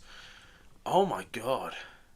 Apparently the water tank was very hard to get into and extremely heavy to open, so no one knows.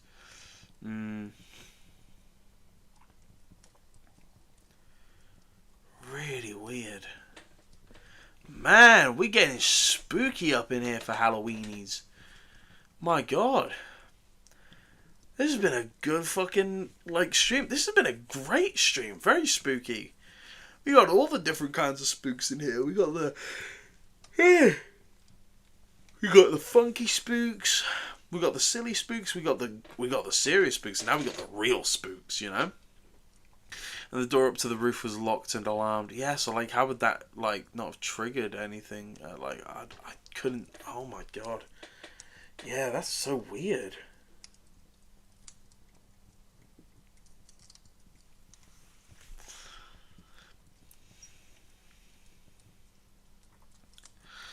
I really think somebody really did murder her. Like, I don't think the game is real, but she could have both had the attack and could have been murdered. That could have been possible. Like, she's had that episode of Manix or whatever it was called, and she was also being chased or trying to be murdered. Yeah, it could be a sad case of, like, she was having an episode and, you know, wrong place, wrong time. I mean, we already know that fucking history of that hotel now from that in the past. There's had a lot of, like, horrible crimes happen there and stuff. So, like, it could have been a situation like that. But still, then it goes on to, like, you know, the door to the roof is locked and also alarmed. Why would that not have been set off and anybody know? Unless it could have been hotel staff.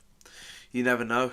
You never know. Hotels are fucking nightmarish, dude. Hotels are nightmarish. My good God. I mean, that could explain it if it was a hotel staff who did it and hid the body, maybe.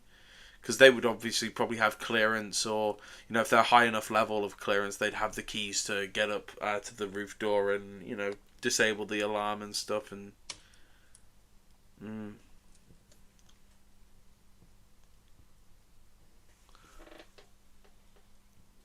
for some reason this was the scariest. No, I think it's because the ritual itself isn't scary, but then the